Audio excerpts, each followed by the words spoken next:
the group. I mean, these are all very human behaviors, and even without social media's direct intervention, the internet has really created a beautiful place for propagandists to go to work. And it's really, really sophisticated, some of this stuff. And we don't even know, you don't catch most of it, but so much is being propagandized by corporations mainly, but also, just look at the reporting. If we can just touch the third rail, January 6th. This is being rammed down our throats as an insurrection, the most dangerous thing that's ever happened since the Civil War. That's our president who said that.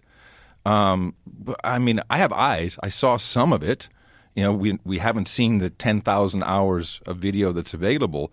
But to say that that was a violent insurrection on par with the Civil War or the worst since 9/11, and we need a 9/11 type commission, I mean, I'm not blind. I watched it live.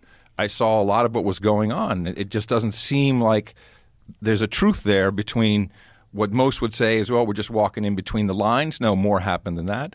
But violent and it killed 5 people. No, 3 people died of natural causes. They were protesters, right? Didn't some of the protesters die? They had heart attacks? Because it's probably the most exciting moment of their life. Yeah. It happens. You get a big group of people together. Someone's gonna bite the bullet. The incessant lying about the one Capitol Hill police officer that he was killed, but he died of a stroke later that night. He wasn't killed by a fire extinguisher to the head. Yeah, they said they beat him to death. Yeah, right? that just That's wasn't true. But that just keeps being repeated, and it just becomes lore. It becomes the truth after a while. But he likely died because of the stress caused by that event. Well, that isn't being reported like that. Right. So, the report was he got bashed in the head with a fire extinguisher. The thing that bothered me the most that I didn't hear much discussion at all, that we've talked about a few times on here, is the cops opening up the gates. Like, what the fuck was that? And taking selfies with people, like the MAGA-loving cops. I thought it would be a good idea to open the gates and to let the protesters through. But again, we've only seen what we've seen, what has been presented to us. So everyone has an agenda. We don't really know what every angle. Like, I'm in the studio, and I saw your studio, and I had no idea what it would really look like because I'm just seeing a little piece of it. Right. And now I'm here. I'm like, oh, okay, here's the reality of what it really looks like. It's a very, very different type of situation.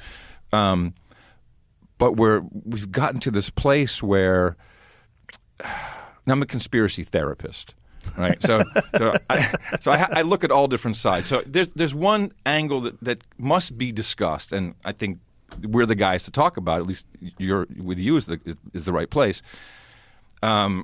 This could have been something similar to the Reichstag fire in Weimar, Germany, which kicked off kind of the whole Nazi Socialist Party by burning down the government building. They blamed it on these other groups, and then all of a sudden you've got some political power. There's definitely superficial evidence that shows that there may have been people who were instigators, agents provocateurs, who were leading the charge, and that there may have been some cooperation on the other side just to get people in, just to get this whole thing going, just to really create this idea that if you take it to its logical conclusion that 70%, 70 million Americans are potentially domestic violent extremists, can be flipped in a heartbeat. You got to keep your eye on them, and they're typically white and they're typically Republicans. That's what this has been turned into. Where's the evidence that shows that there was agent provocateurs or that there was some sort of manipulation? Well, the FBI says that they did have confidential informants at the event. They've admitted that. Don't they have confidential informants everywhere? Well, I think Jamie's a confidential informant. Well, Jamie's your CIA handler. We all know that. Come on, give me a break. What's He's happening next month, Jamie? What are we doing next month for the company? I'm waiting for my Pickle Factory hasn't set the information yet. Well, we know that agent provocateurs are a real thing, and we know that they exist throughout history. It would be logical to assume that they're in action today and that they are manipulating events. One thing to consider is, I think that the Capitol Hill, correct me if I'm wrong, I think I'm right, that was what led them to remove Trump from Twitter, correct? Yes. Yeah. So that's important.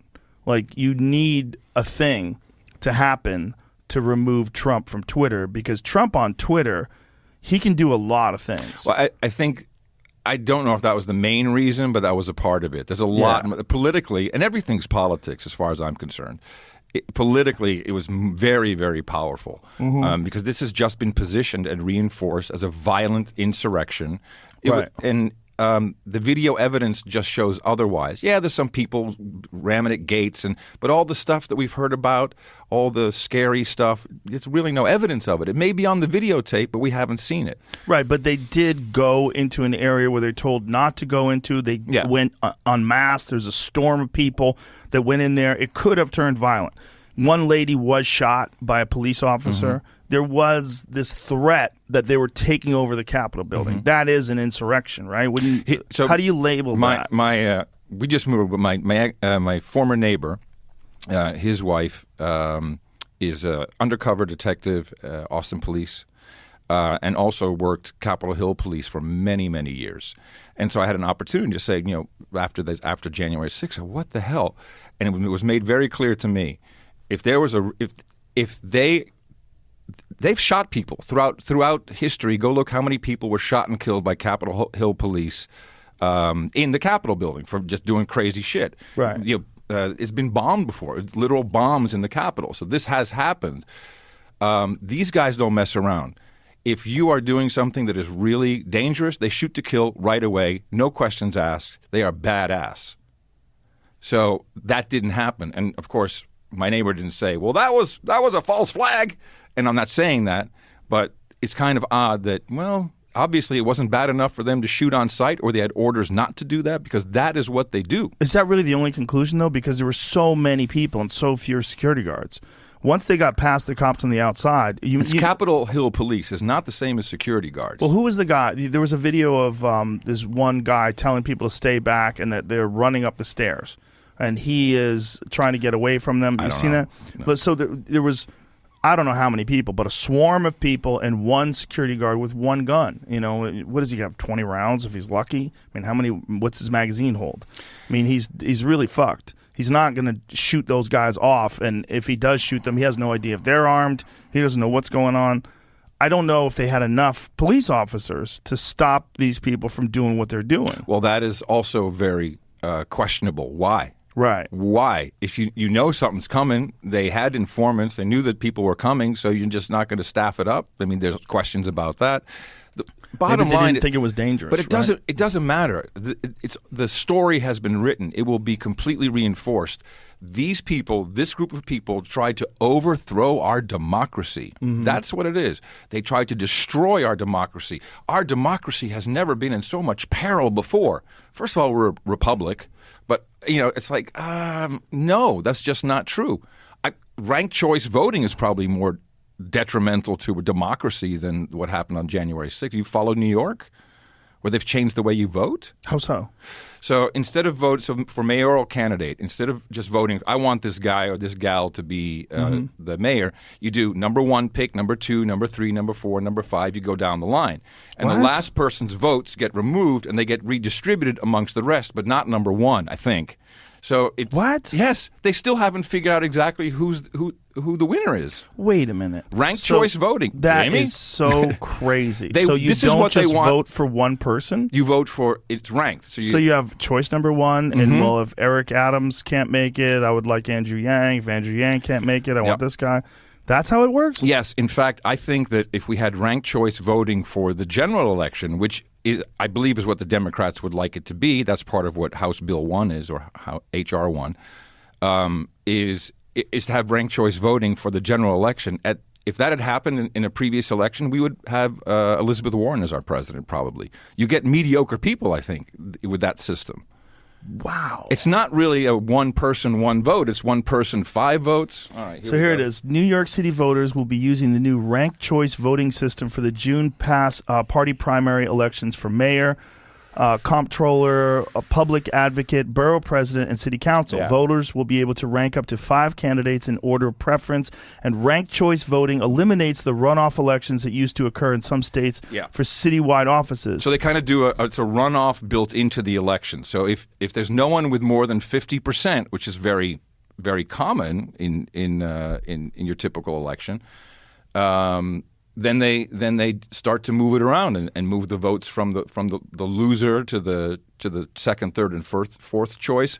And also you can game it that way. So if you absolutely hate Eric Adams, then you're going to put your favorites in a different position, knowing that when the loser loses their votes, your person will move up maybe from 3 to 2. I mean, it's mathematics that I don't completely understand, but I know that they don't have results. It's still a problem. They still don't have the results? I don't think so, no. Well, so why did they switch to this? Control. Oh, my God. So nobody voted for this? This is obviously not, no one said, hey, what a great idea. The election committee, the same people who messed up the previous runoff with was it the senatorial race? Yeah. Yeah.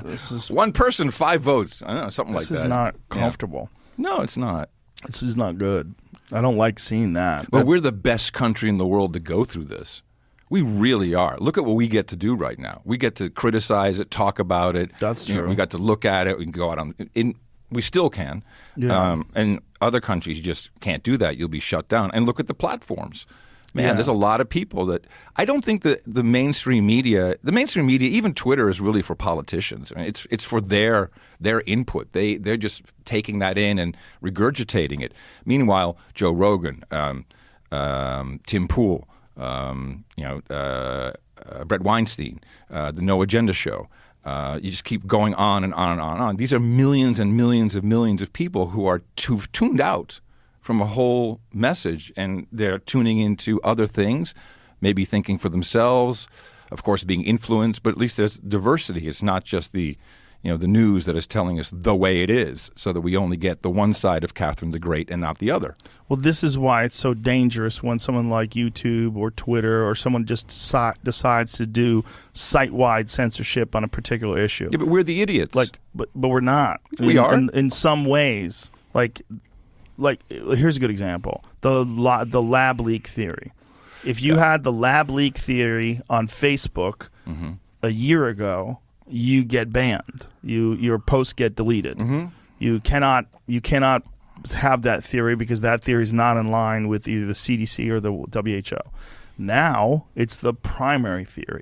Now most scientists who've looked at the evidence objectively since Trump is no longer in office, and it's been now 7 months, their heart rate has dropped down enough and their anxiety has reached levels where they can actually look at the science. And, Jon Stewart's rant did wonders for that. That rant was fantastic. I personally believe that something happened. Something happened. All of a sudden, we had this mask mandate removed within a second, like next day, and people were caught off guard. Schools were freaking out. What do we do? We're not ready. You didn't prepare us. And the CDC has been very good at prepping everybody, all the institutions. They get the pre-news. We're going to do this. It's coming out. You hear a thing. Oh, tomorrow CDC's making an announcement. None of that. It just happened. It switched. I'm still not sure exactly why, but that went away overnight. And then all of a sudden we got all these other things. We have ivermectin and hydroxychloroquine stories bubbling up. But this example, the bat versus the lab, that just all of a sudden, based upon a story written by a former New York actually, it was a little worse than that. The story was, turns out 3 people tested or were sick who were working in the lab. And that's why now the lab theory is in play. That, of course, is bullshit.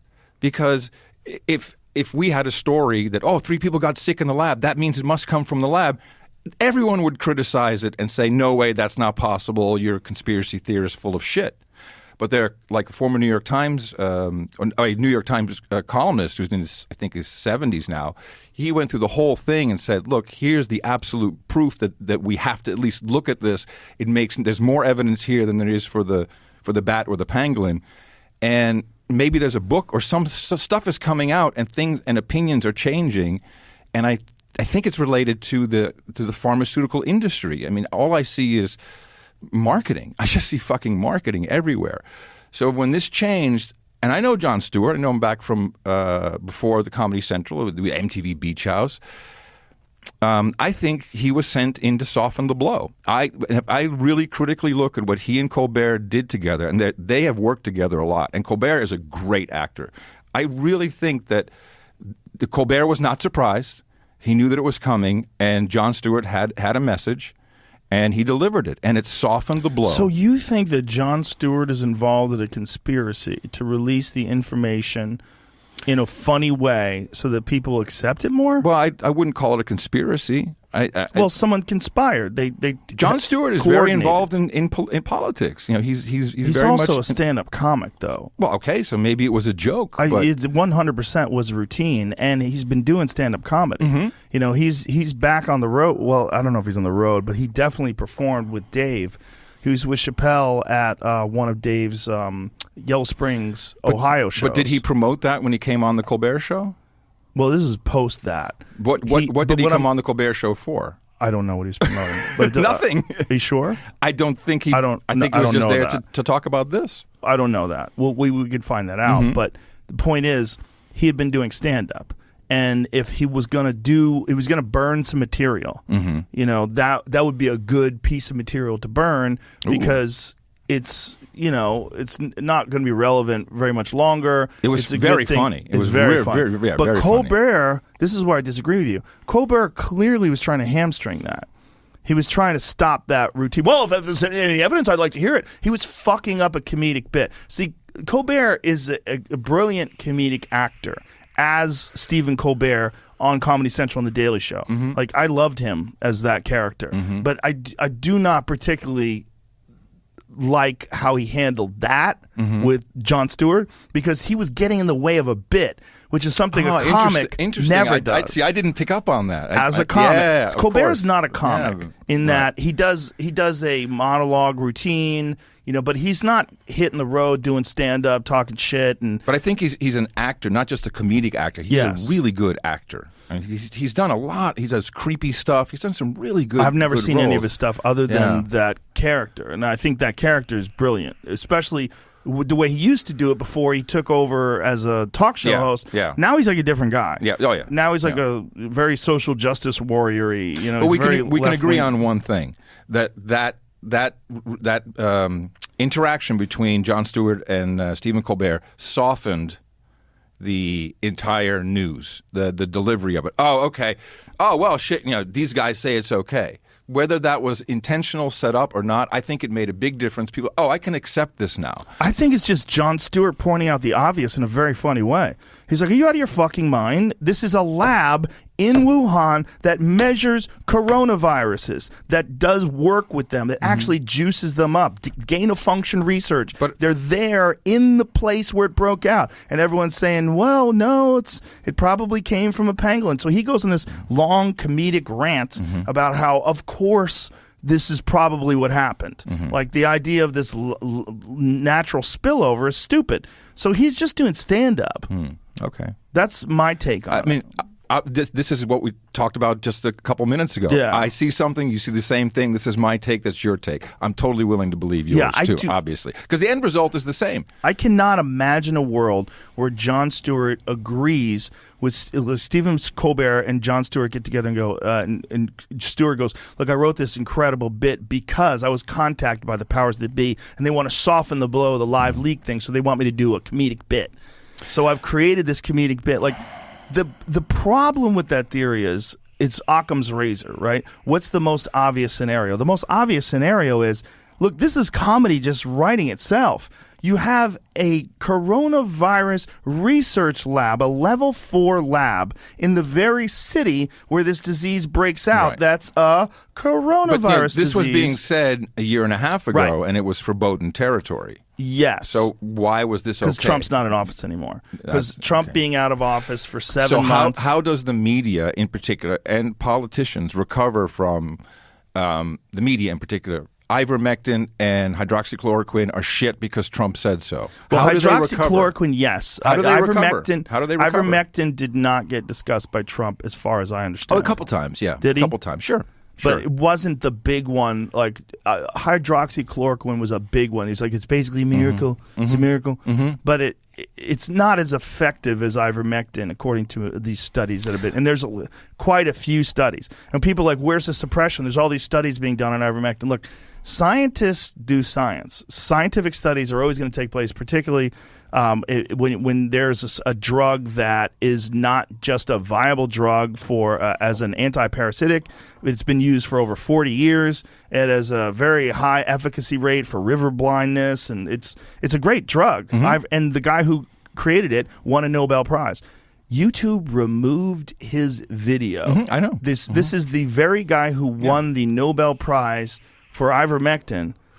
YouTube removed a video of him discussing it, which is just crazy to think that some tech nerd from Silicon Valley has the insight. And the world doesn't need to hear this. The world shouldn't have access to this information. That's insanity. That to me is very creepy, that someone at YouTube made that decision, that you're going to take this man who won the Nobel Prize for ivermectin, and he's got this video. I don't know the content of the video.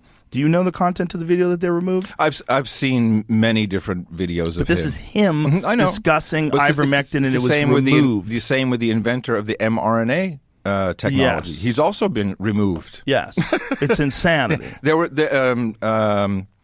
McCullough, Dr. McCullough.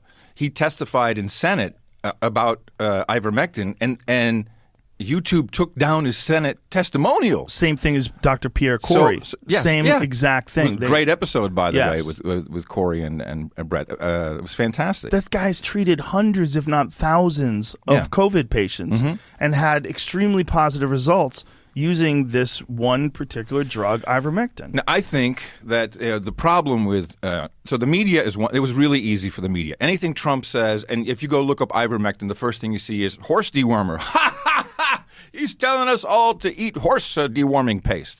Hydroxychloroquine. Ha ha ha! Aquarium cleaner. All of these, they totally distorted the truth. That was very obvious. So now, but hold on a second. It's that the reason why they did that is because it is a horse dewormer, and hydroxychloroquine does clean pools or it's different tanks. versions. It's a different version, very different versions. But because of that, it's not like aspirin, right? Aspirin is like people take aspirin for a headache. Here it is. I think ivermectin actually is close to aspirin. But look, I'm not a doctor. All I'm trying to point out is that the media had its role there by ridiculing and mocking, so that suppressed any information about any alternative drugs. But the pharmaceutical industry, they make no money on this. This is a generic drug. It's pennies. It's pennies to produce, or less than that. And it is my belief that we'll see a similar situation where either hydroxychloroquine or ivermectin, or we'll start seeing maybe another Jon Stewart, Stephen Colbert bit. And then we'll have Merck come out with the pill. And the pill will be a new version of one of these existing drugs with the compound just twisted a little bit so they can patent it. Well, that would be the best case scenario, right? And Pfizer is doing the same. They're also working on a pill. So, yeah, it would be the best case scenario. Well, but Merck's pill that they are working on, Brett Weinstein actually discussed, and I don't know if he did it live on the podcast. I don't think so. He sent me some information on it, but they have a similar thing. Right. But it's different because they can patent it. There was a lot of greed at play here, and the thing that still kind of gets the me, pharmaceutical companies. We need to understand they are 100% altruistic, and they always have been. Okay, now go on. They've placed us in a biosecurity state, as far as I'm concerned. But it's the idea that everybody all of a sudden is trusting the pharmaceutical industry is hilarious. Not me, brother. Not me. I know. Not you. When I was 7, we moved to the Netherlands, and I had to have all kinds of vaccinations, and that's when my Tourette's started. Now, I don't know if it's literally from that. I mean, no one knew it at the time. My dad has had some tics later in life, so maybe it was in me genetically, and that was just going to come out. So I've always been a little bit wary of vaccines in general, but my last ones were 2003. I went to Iraq, so you had the military puts yellow fever or whatever in you. But we had this global shutdown. We had COVID. Trump is on his way to probably sweeping the election. And whatever happens, whether you look at Event 201 and was it a pandemic, it doesn't really matter. Fact is, the whole world was shut down, and all of a sudden, out of nowhere, Trump says, Operation Warp Speed, bitches, we're going to have this shit in your arm by the end of the year, which is, I mean, that would have been the most insane thing. Vaccines take 4, 5, 6, 7, maybe 10 years to develop. But no, and we have new technology. I think it's possible, and again, conspiracy theorists, that this whole idea of the Great Reset, if you just look at the World Economic Forum, what this asshole Klaus Schwab is prognosticating, and how many the global banking system, really, they wanted some kind of shutdown. And the shutdown would make all small businesses irrelevant. So, and we, even how it was named, like you're an essential worker. Well, who was the essential worker? Fast food, big box, not small restaurants, not small retailers, not your butcher, etc. And this was, and you think it was bad here? It's been horrible in other countries. Let me stop you there, because fast food didn't differ from small restaurants in their ability to serve takeout. Small restaurants close, but they serve takeout. They still serve takeout. They close in Austin. They closed for several weeks. Everyone was closed for several weeks except for fast food. But do you think that that's a conspiracy, or that was a decision made locally? Because in California, there was a period of time, I think, when things shut down, but then I know most of the restaurants were allowed to serve takeout. They were allowed to serve to go. Did it hurt everybody? For sure, it hurt them. For sure, it hurt them. A lot of business. It was I just view it as a first strike. Why could you not? Why could you go to McDonald's and why could you not go there? Or you had to only do takeout in that manner. People weren't handing it to you; they're putting it in the back of your car. I mean, all kinds of different rules, and certainly just regular stuff. You could go to Target, Walmart. Those were kind of the big ones. You couldn't really go anywhere else. And we don't have in Europe, not everyone has a big box store. There's one in a certain location, so a lot of people would go there. I'm just looking at what the World Economic Forum publishes on their own website. And they talk about the Great Reset. And this reset will eventually take us into protecting the Earth from climate change. But we first have to lock down and get ready for whatever comes our way. And I have my own personal theory is that Trump maybe saw this because, when the shutdown came, there was no news of a vaccine. It was shut down. Vaccines could take 4 or 5 years. I think he went to Pfizer, most likely, and said, you got some experimental shit? Let's push it real hard. Will it work? Will it have adverse events? Yeah, maybe 5%, 10%, maybe 30% of people will die. Better than the whole world being shut down by a bunch of bankers who just want to control us. 30% of the people dying. If you had a shitty vaccine, it turned out it wasn't. It was a good vaccine. Has there ever been anything remotely like that where 30% of the people who took it died? Has there ever been a vaccine developed in under a year? Yeah, but it really had been technology that had been in play for a long time. They just had never implemented it, right? Hello? mRNA vaccines. Long-term studies? No, there's none of that. Right, but mRNA vaccines are something that they had developed for quite a few years. Yes, for a long time. As a gene therapy, right. for individualized. And in 2008, I think, there was a big conference put on by, I think, Goldman Sachs, and all the medical companies were there. And I just started No Agenda, so I was researching, and they had PowerPoint slides and everything on the website. And all you saw was the future is vaccines, because we're giving people medication before they're sick, and you get them on a program, and you get them on a schedule.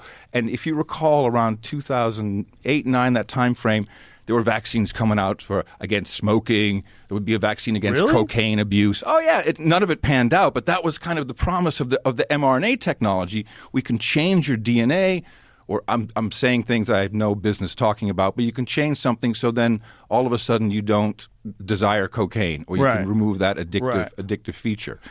And that's when I started paying attention. It's like, there's something going on. And the mRNA, to roll that out, and you can look at many scientists and doctors who will say that's not a one-size-fits-all solution. That is meant to be completely tailored for Joe Rogan. We're gonna change something in your body that needs fixing or whatever. Not just it's good for everybody. And I think even the inventor of the technology says it's not intended for this purpose. Is the dose dependent upon the size of your body?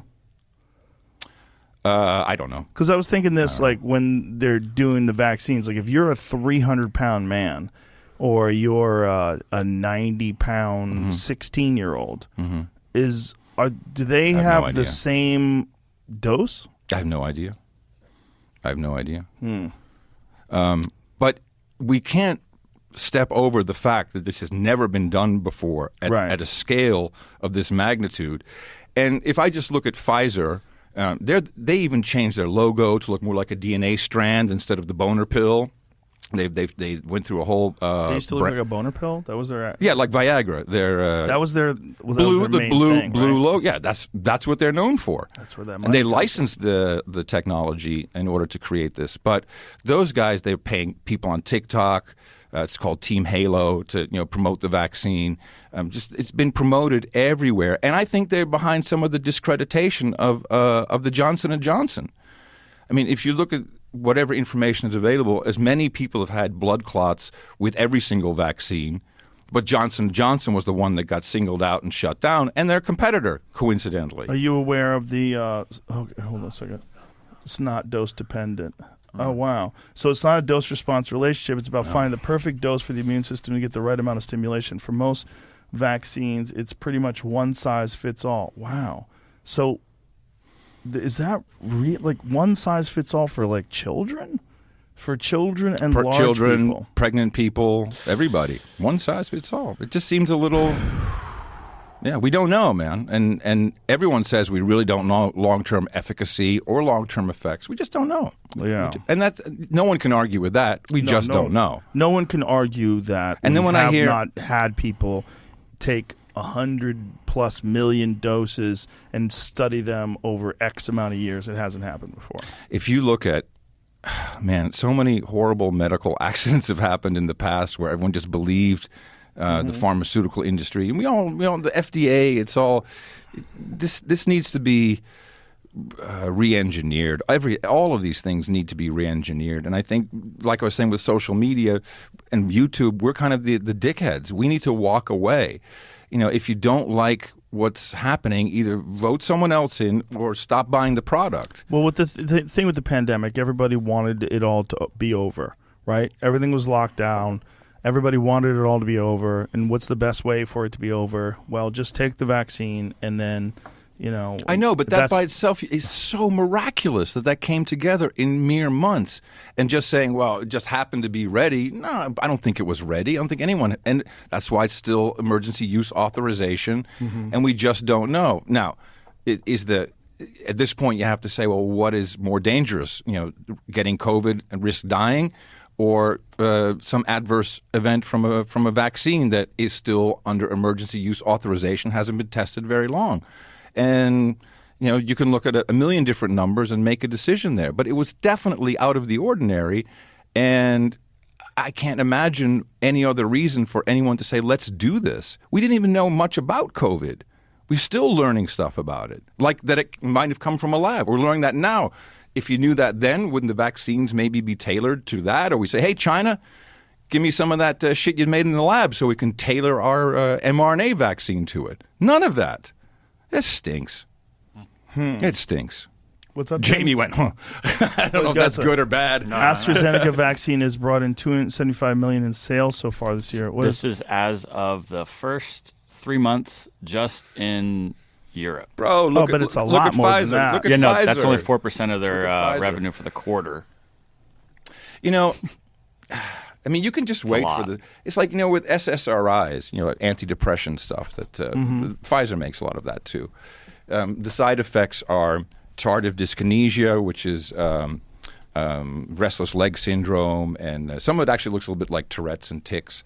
But you can also get. What is it? Your libido completely goes away. I like how you say that. Libido. Is it libido? Yeah. It's the Dutch in it, libido. Well, in the old country, Joe, we speak of libido. That sounds cool. I got some libido pointing your direction. So they literally sell the thing that makes you less or maybe impotent. They sell the antidote. They sell you the boner pill at the same time. I mean, this is a great. Is that how they do it? Well, they don't. I don't think they do it Say, here's your antidepressant. Here's your. I've heard people say that Viagra. Even if you have like an erection, that people that I know that have been on it, they have a hard time reaching orgasm. I don't know. Either. I just know that people are prescribed. Even women are prescribed. Who are on antidepressants are just prescribed Viagra. Viagra? Mm-hmm. Really? Mm-hmm. Yeah. Interesting. Dude, I do applied kinesiology. I got my voodoo doctor. I try to stay far away from all of this stuff. I think my immune system's good. I get shocked at really intelligent people that just want to take pills for everything that happens to them. Everything. Like they feel bad. They want anxiety pills. They want this. They want that. I have a friend. He's very, very smart, and he's on like 5 or 6 different things. Xanax is a big one, man. Yeah, so he's many on that people too. on Xanax. And I'm It's saying, crazy. I'm like, why? Like this is really hard to get off because the Jordan Peterson thing opened my eyes to it, and then Dr. Carl Hart. With Benny's, the Benny shit, that'll fuck you up. Benzodiazepine or Xanax. Very dangerous. Well, the true Bennies, like what the pilots would take, they call it little yellow footballs, where you can fall asleep right away, sleep for 3 hours, get up and start flying again. Air Force did a lot of that. Those are benzos as well? Yeah, but you can get pretty addicted to that very easily. Because you're like, hey, I'll just take one to go to sleep, and I'm tired now, and I'm doing coke. I'll take another one. Dr. Hart was explaining on the podcast that they're one of the rare things that literally kills you if you get off of them the wrong way. Whereas, like a lot of drugs, when you get off them, you just feel terrible. Like the way Dr. Carl Hart described heroin, you get off of heroin, he said it's like a flu. It's like a shitty, terrible feeling, but you get through it and you're fine. He's like, alcohol will kill you. Yeah. If you get off alcohol, if you have an addiction to alcohol and you get off of it, your body will break down. Yeah, Same thing bad. with benzos. Very bad. There's one of it's just a very small number of things where your body becomes so addicted to them that getting off of them is fatal, which is crazy. It sucks ass. And so many people I know take them for anxiety. We are, of course, one of the 2 countries in the entire world that allows the pharmaceutical industry to advertise direct to consumer on television and say, ask your doctor. Dude. Yeah, it's us in New Zealand, right? Yeah. Which is weird because New Zealand is so fucking, they're so independent. It's such but it's just for sheep over there. I don't know. Well, there's a lot of sheep over there. It's By the way, you're going to see this now. You probably want to get your pets vaccinated. Oh my God! Is that really coming? Of course, that's the last push that Pfizer has. Let's get it in their damn pets. God damn it! Dogs There's and so much cats money. can catch COVID from their owners. They've done the studies, and I'm seeing vaccinate your pet popping up here and there. Did you see the Salk Institute released a study on the spike protein? Yeah. Yeah. The Salk Institute reduced a study on the detrimental effects of the spike protein and related to COVID, so that the spike protein itself is causing a deterioration, I believe, of blood vessels, right? That's how they described it. That it breaks the blood-brain barrier, and it's supposed to stay in the muscle, I think, but it's going everywhere. That's what they say. Well, this is about COVID itself. Oh, okay. Oh, the COVID spike protein. Mm-hmm. No, the question is the same thing apply to the vaccine? And I think Brett Weinstein had an examination of their press release or their what they published versus what they amended. They amended some aspect of it to try to make it seem a little bit more palatable or something like that. I don't know what they amended, but the point being that these vaccines produce spike proteins, and the Salk Institute is saying that spike proteins cause a deterioration of the blood vessels. I think the thought is that the vaccines produce it only locally and that it doesn't get everywhere. Whereas if you have COVID, it goes through your entire body. This is, I think, the hope. Novel coronavirus spike protein plays additional role in the illness. Salk researchers and collaborators show how the protein damages cells, confirming COVID-19 as a primarily vascular disease, which is really interesting. Yeah. This information was out there in 2020 as well, I can recall. But even the fact that 2 smart guys like you and I can't really have a coherent story that we consider to be the truth just shows that, well, I put us pretty high on saying smart guys. I'm sorry. But, shouldn't we know more? Shouldn't it just be kind of established? Well, it's not. So we just don't really know everything. And, we're, to some degree, the world hopefully is learning that, hey, you've got to learn to assess risk. Your own personal risk. We do lots of things that are risky. We do things that are risky that we don't know about, or how you even. We talked about this in March 2020. Where are the people telling us how to beef up your immune system? Right. Well, that's a real problem, right? Because there's it's not no just money a problem; in that. it's criminal. Yeah. It's fucking criminal. It is. The government didn't. None of the Surgeon General was just like, get it for your pop. It wasn't even nothing. None of it. Yeah. You were providing more information than the entire governments of the world about your fucking immune system. That was scary because I would have thought that someone in the government would have said, hey, it's not hard to tell people that what we need is vitamin D and exercise. Well, they did. And the algos pushed that down because it wasn't the message. It just wasn't the message. I'm very skeptical about even back to Colbert and Jon Stewart, not to rehash it, but I mean, it's the CBS broadcasting network. I mean, I come from a family of military and spooks. Shit is everywhere. I mean, everywhere there's all kinds of, it's information war. I give Alex Jones that 100%. I've always been jealous of InfoWars because that's what we're living in. It's truly information war. And this has been waged on us going back to the 60s. There was a funny thing where Brian Stelter was on CNN comparing Tucker Carlson to Alex Jones. I saw that this morning. And they were showing things that Tucker Carlson said versus things that Alex Jones said, and they were like, "Are these guys?" And he said it in such a funny, dismissive way. He's like, "Are they bros?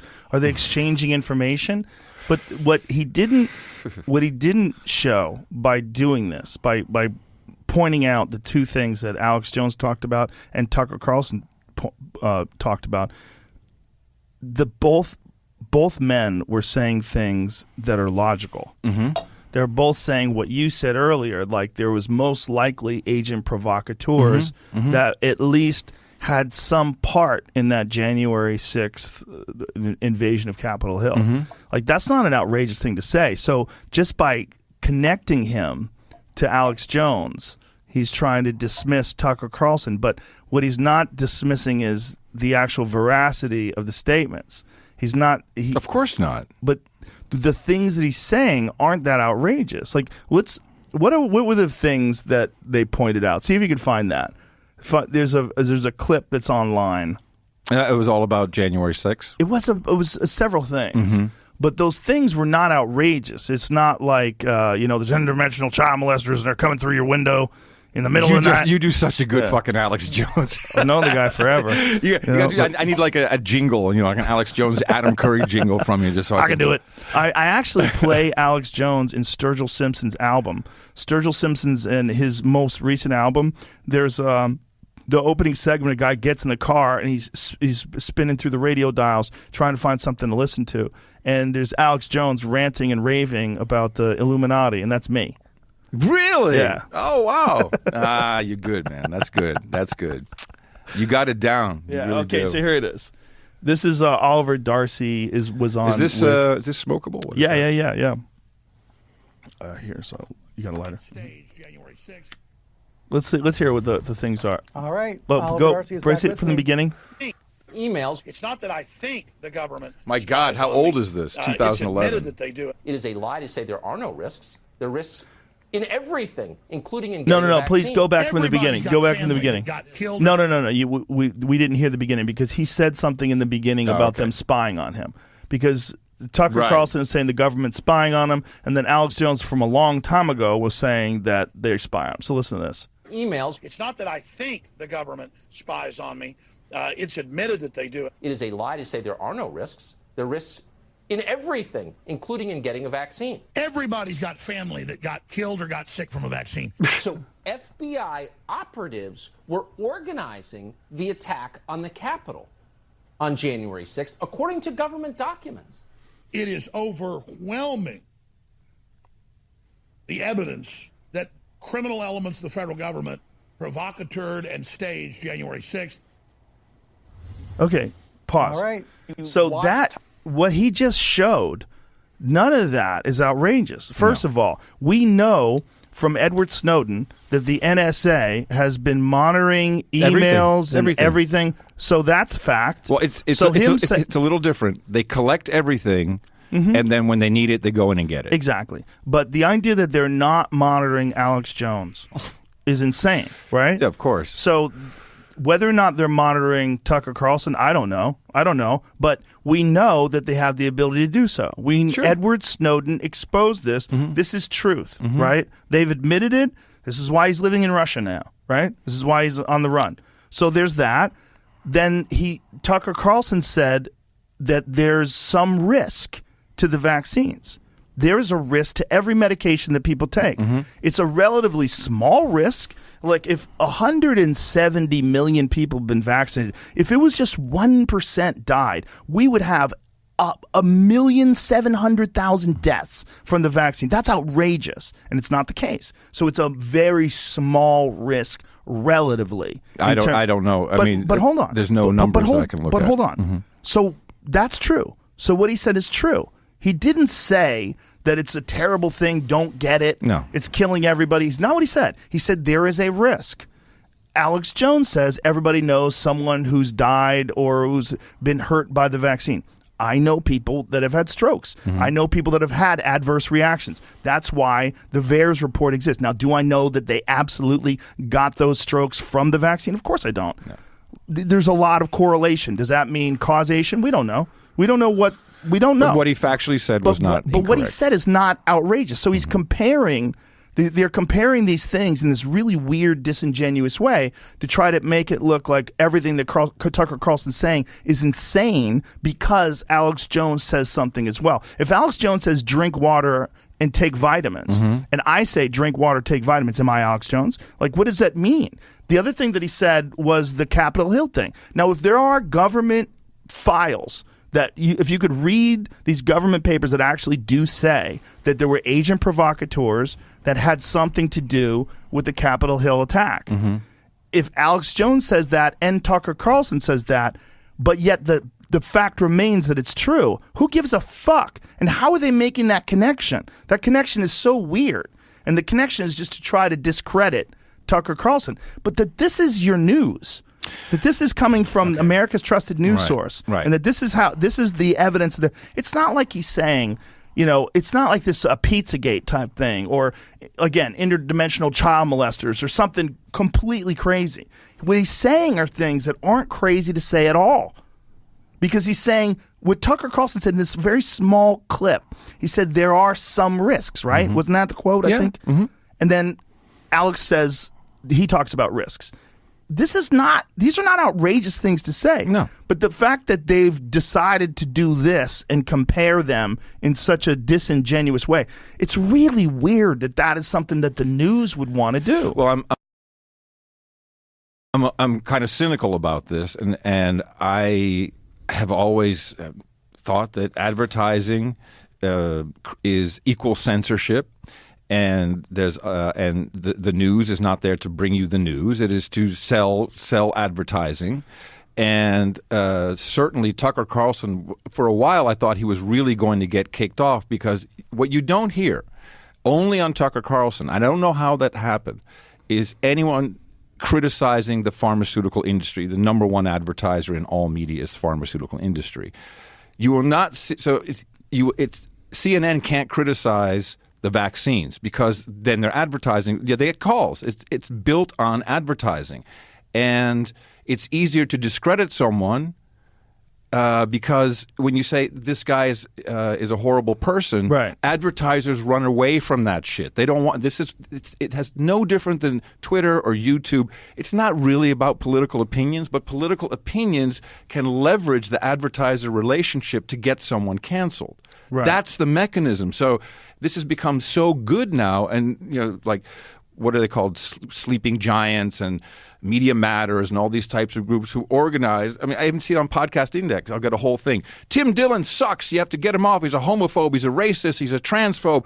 And then I'll see that 5 other guys who have Podcasting 2.0 apps. They have the same note. Now there's no advertising, so we're all like, whatever. Wait a minute, hold on. Have you really seen something that says Tim Dillon's a homophobe? Oh yeah, he's gay. I'm just telling. Of course, I'm just. Do you know how crazy that is? Are you asking me if the world has gone insane, Joe Rogan? But the fact that they want to say that Tim Dillon's a homophobe because he makes fun of gay people, he is actually gay. Yeah, I didn't know that. I open. don't care. But he's openly gay. Discusses it all the time. But the point is, it's to leverage. This is, and this is, okay, where this all comes from ultimately, I think, is again, the problem, money corrupts. Money is the root of all evil. And right now we're in a position where the global banking system, which is far removed from even anything you and I can really understand, how credit works and how there's $400 trillion worth of paper that surrounds the bond markets. It's all just, it's an illusion. In order to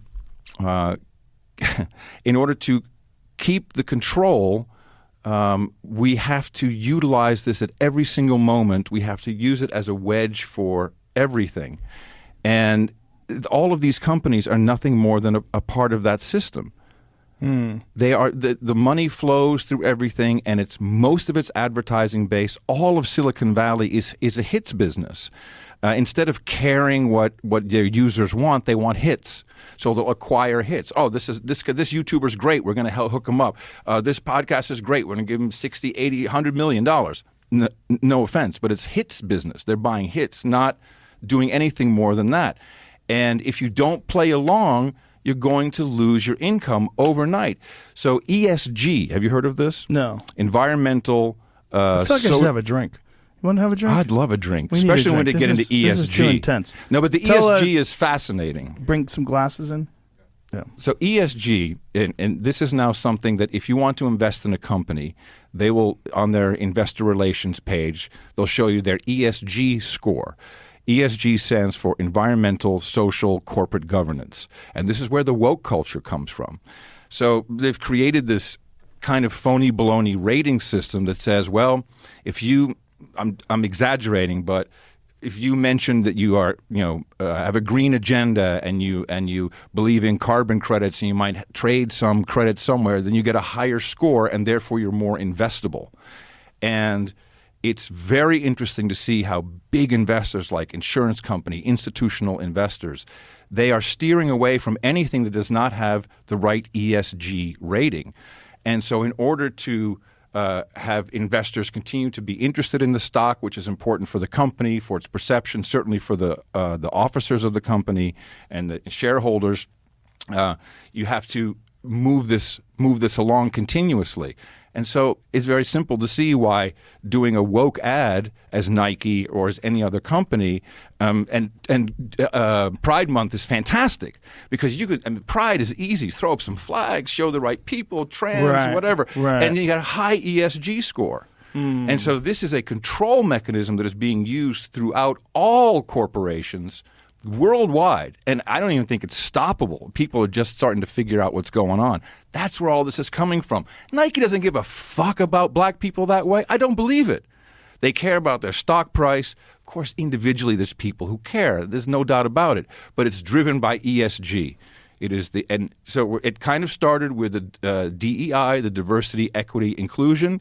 That has now moved over to and you can look it up, SASB, the SASB, that's the Board of Standards and Statistics for Corporations. And they have this formula how you measure your ESG score and if you're really investable. And it's funny because you'll see like Nike has a 75% score. Tesla, which you'd think would be really good, 38. Because not woke enough, or Elon says the wrong things.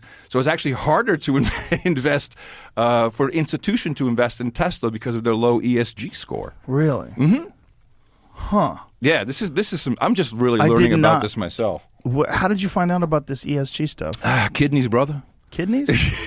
You don't remember that joke? No. Holy shit, you're my age. No, what is the joke from? It was an old joke. It's like some moronic kid in school, figured it out, and then it's like, hey, how come you're not a moron? And the moron says, kidneys. Oh, what was on that? Doesn't quite work. What was that on? What was that joke on? That was when I was in third grade. Oh, like a joke? Yeah, like two Jews walking to a bar, that kind of a joke? Yeah, only less offensive. Is that offensive? No. Well, the Jews joke is they buy it. Two Jews walking to a bar, they buy it. Yeah, boom shakalaka. Yeah, it's not. So this ESG stuff is really being utilized to control society. society in general. And Twitter has to adhere to the same thing. And they're using it as a method to maximize profits because people will support companies that are woke because it aligns with their own personal values. So the companies espouse I wouldn't say profits. I would say shareholder value. Okay. That's a little different than profit. Why? What is the difference between profit and shareholder Well, this value? is so currently, if you are a CEO and you have a board and everyone has stock and all your C-suite people and your important people all have shares, and the way the mechanism works, all right, we have the Federal Reserve and interest rate is at 0, so big companies can go to any bank or and literally the Federal Reserve is the bank too and say, I need $100 billion, and they're going to give it to me for almost 0%. You know, because what we pay on credit card interest or something, that's not what banks pay. They pay almost nothing. So they get that free money, and then they buy back their stock. Buying back their stock makes the price rise. Everybody who has stock wins.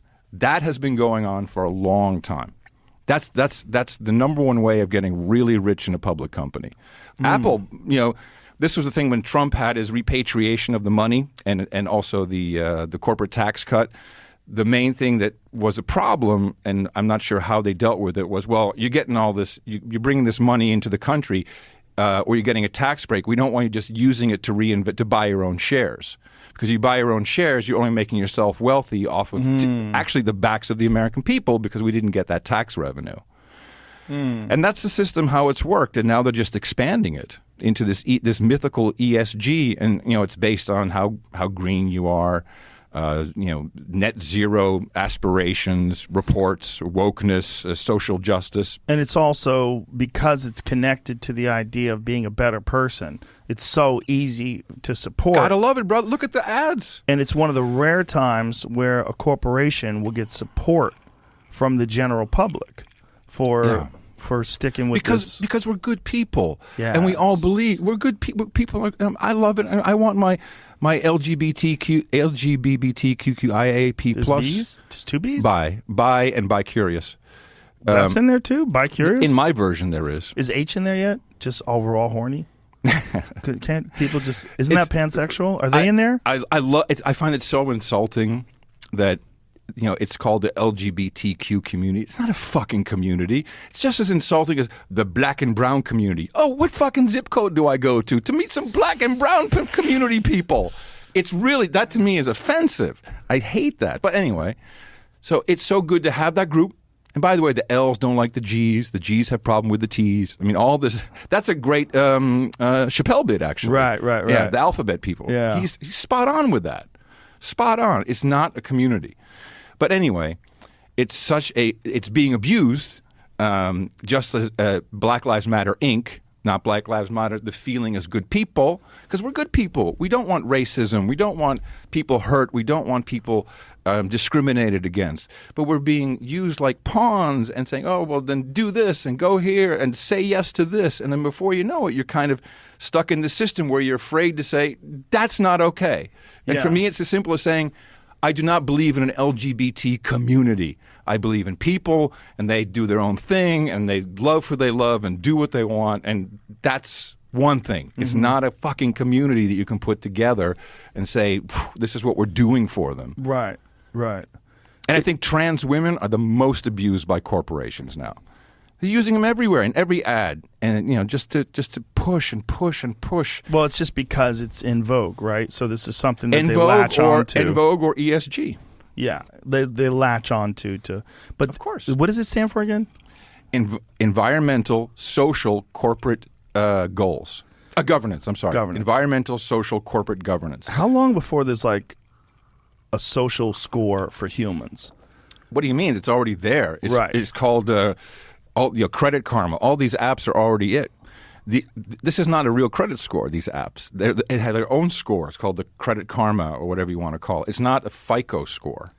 It's not from the official FICO company that does your, you know, when you go to buy a house, there's a company that will really see what your credit rating is, or two. Mm-hmm. All these other things are kind of their own little scale. And the way it works is, if you sign up to us, your credit rating, which will probably be shit, let's say you have 600, 600, just by signing up, you get a Experian boost, 40 points. You're a good person. You installed the app. Now, it's like, well, for every video you stream on Netflix, we're going to give you extra boost. Now, what hasn't Really? Yeah. What hasn't happened yet, which I do expect, if you watch this type of product on Netflix, will give you even more boosts. Pay this bill on time, and we're going to up your score. So it's a game. It's a complete game just to get more and more credit. It's not teaching you to save. It's teaching you how to behave well to get more credit or more higher credit rating. And the same people sell you the loan.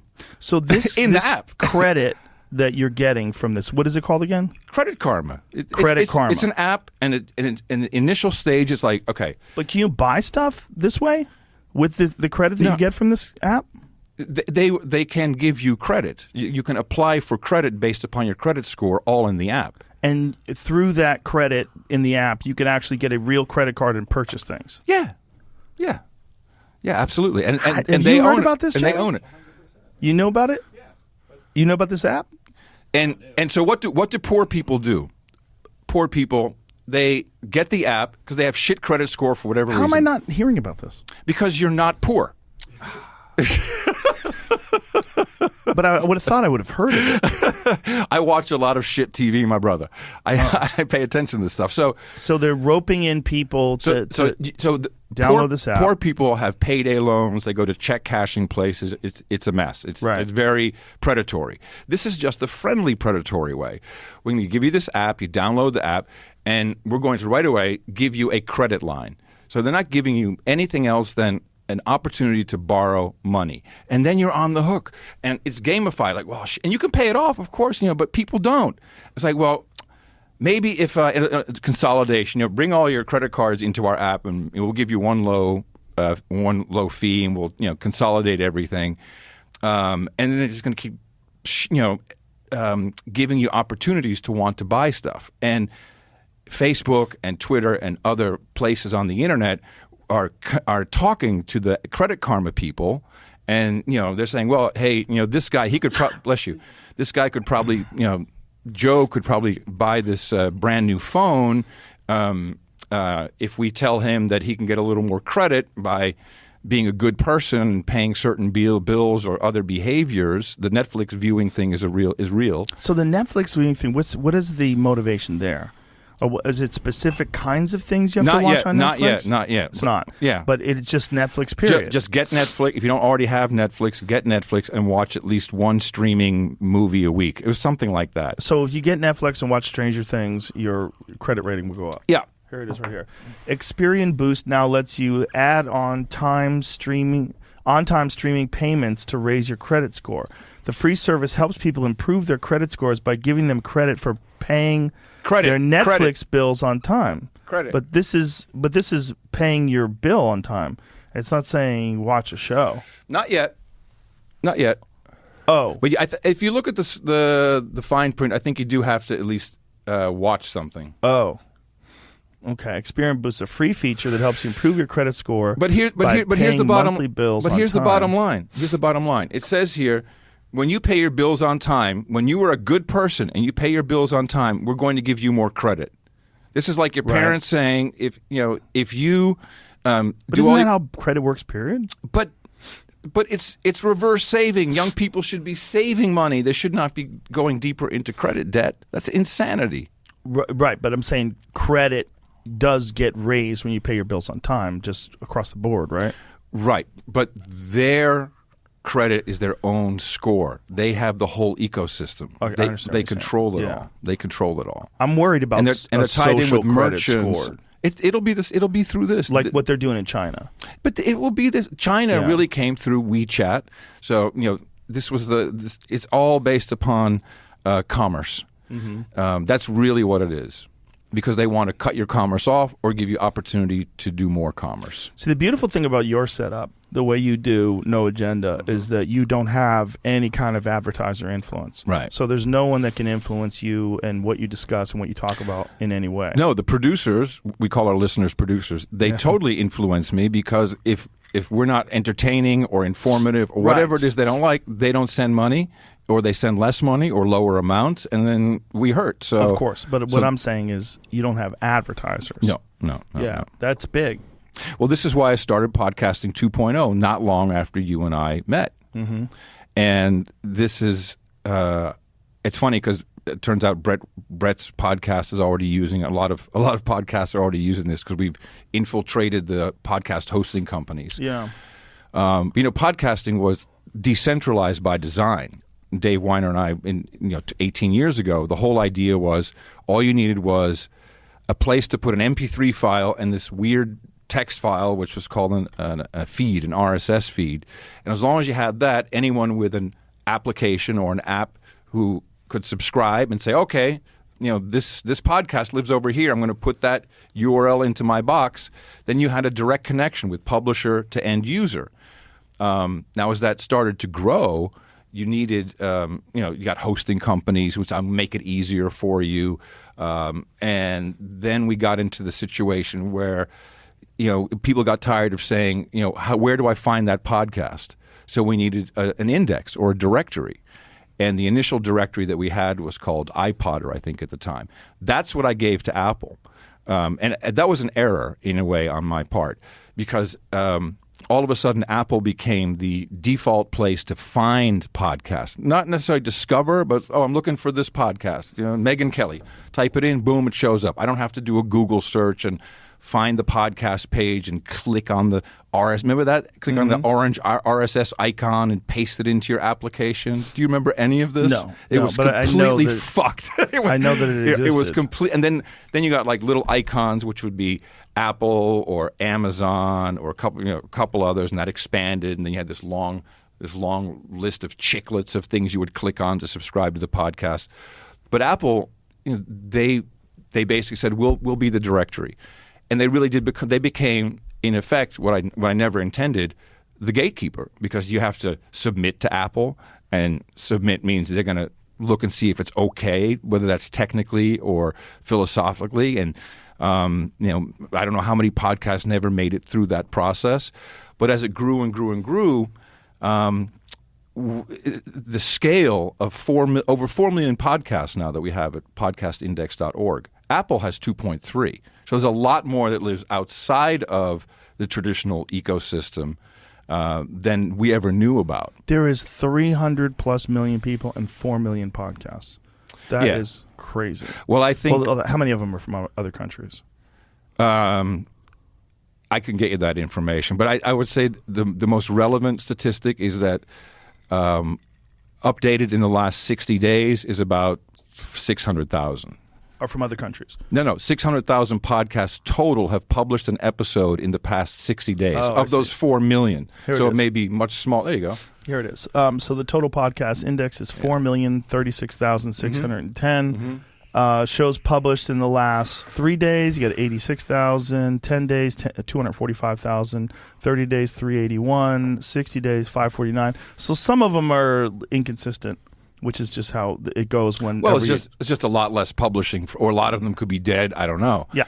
But for instance, very few French podcasts are in the Apple index. A lot of them don't even want to submit to it for certain. Those French, man. Those crazy, so arrogant, I'm telling you. Baguette-eating motherfuckers. So... what's their deal? So here's the problem with the scenario we were at, and this really came to me right after I met you in March of 2020. I'm like, holy shit, we've got this whole ecosystem, and now we have Silicon Valley who are coming in and saying, this is great. A podcast could be a YouTube video. A podcast can be, a little thing over here. It can be whatever it is. It's not necessarily tied into that decentralized infrastructure of feeds.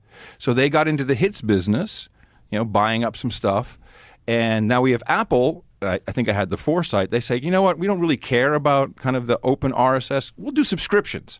Come over here. We'll do your hosting. We're going to take 30% of whatever you get, but we're going to make it easy for you to make money, and we'll take our piece, which is they're not interested in the hits business. So what we still need for this conversation to happen everywhere is we need an uncancelable ecosystem with uncancelable money.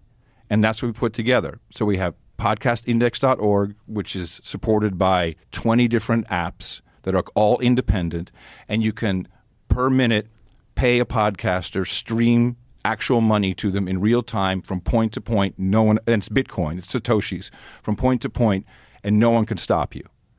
And this is an ultimate backstop. It's an ultimate preservation of freedom of speech, literally, because podcasts are speech. And we're transforming this whole idea into the next generation of how people will price and pay for entertainment, and that's music, it's video, it's everything. As podcasts get bigger, there does become this problem where advertisers become a primary. They become a giant part of the system. Yeah, that's not compatible with podcasting 2.0. It's not compatible with free speech. Because there's going to be things that you're going to be asked not to discuss, right? Yeah. And this is the problem with things self-censorship. Well, there's self-censorship too, right? And this is what happens with things like YouTube. Like Tim Dillon's a good example. Like Tim Dillon's podcast, which is I heard he's gay. I heard that too. Which is it's an amazing podcast because he does it all. Most of them. He has Glenn Greenwald on. He was at the Bitcoin 2021 conference. Yes. Yeah, I was there. He just rants. He has his producer Ben who sits next to him, and he puts sunglasses on and goes onto these fucking wild, crazy rants. And YouTube demonetizes somewhere in the neighborhood of half of his podcasts. Now, that if you were a person that wanted to maximize your profit, you would say, hey, what am I talking about that makes you demonetize me? Well, you know what? Every time you bring up ivermectin, we have a real problem with that, and we'd like you to not bring that up. Okay, that's off the list. I want to make that money. What else? What are the other subjects? Oh, well, you're talking about censorship in social media, and that makes us look bad. We don't like that. So stop talking shit about YouTube. Sure. Okay, well, let's clear that off the table. It's so really you have bad. Self-censorship. It's really bad for YouTube's overall product because people are self-censoring themselves all the time. It's not, though, because they have such a monopoly. Oh, yeah, okay. The monopoly is so massive. Yeah. Like, if you were the CEO of YouTube, no one can say you're not doing a good job because literally a trained monkey could run YouTube. They're just like, let the money come in, bang, bang, bang, bang, bang, like a trained monkey with the little thimbles. Yeah. Like, you don't have to be wise to, like, just say these content creators are making fucking millions of hours of shit every year. All you have to do is, like, let it roll in and slap ads on it. That's all you have to do. And pick up some hits. So if something comes along and this person is... you're saying, okay, we're going to demonetize these. We're going to remove ads from these. The profits are still extraordinary because there's no competition. What other thing is out there like YouTube? There is no thing out there remotely commensurate with YouTube. I agree. So because of that, you could be like, I could be the CEO of YouTube. They could call me up once a week and go, what do you want to do about this? Fucking delete it. Do you know what YouTube's biggest problem is? What? Creating inventory. They have so many people who want to advertise so much, such volumes, they cannot create. You can't have 5 ads in front of a YouTube video. So that's their biggest problem. My point was that you don't have a situation where there's a comparable platform that does the same kind of numbers but doesn't censor as much, and then these shows become more popular there and they earn more money. No, it's not going to happen. You're looking at it like Coke and Pepsi, right? It's not going to happen. If you look at the numbers of Coke and Pepsi, I don't know who does better or what, but the point being that there's a competition there. There's no competition when it comes to YouTube. It's just YouTube. I mean, you have your Vimeos, you have your, but they're so far beyond. Like what YouTube has been able to do is really extraordinary. I mean, they've figured out the way to make the perfect user platform where user-created content is uploaded as a video, and it's really kind of nuts if you think about it. Like, if this didn't exist, and you said, what are the odds that one company is the primary company where you can upload a video? You'd be like, that's not possible. Everybody has a phone. Phones are all making videos. It's so easy to just set up a little tripod and put your phone on it and start talking about cars or physical fitness or whatever the fuck you want to talk about. The idea that one company would have a complete monopoly on that, not only that, but do a great job of keeping it from being labeled as a monopoly. I mean, they really are. A very good job at that. They really are a monopoly. Yep. But for no good reason. It's not like they're trying to stop other people from doing it. No. It's just they just have the market cornered. It's really weird. But isn't it weird? Well, yes, but at the same time, it's we're just creating these other places. You started the same way where we go and it's not controlled by anybody. It's kind of incompatible with the advertising model, which is why, podcasting, they say $1 billion in ad revenue. I don't believe it. I mean, it seems like not, there's no big A-level advertising names in there. It doesn't matter. 95% of people doing a podcast do it not for advertising revenue. They do it just because they want to speak their mind, say what they want to say.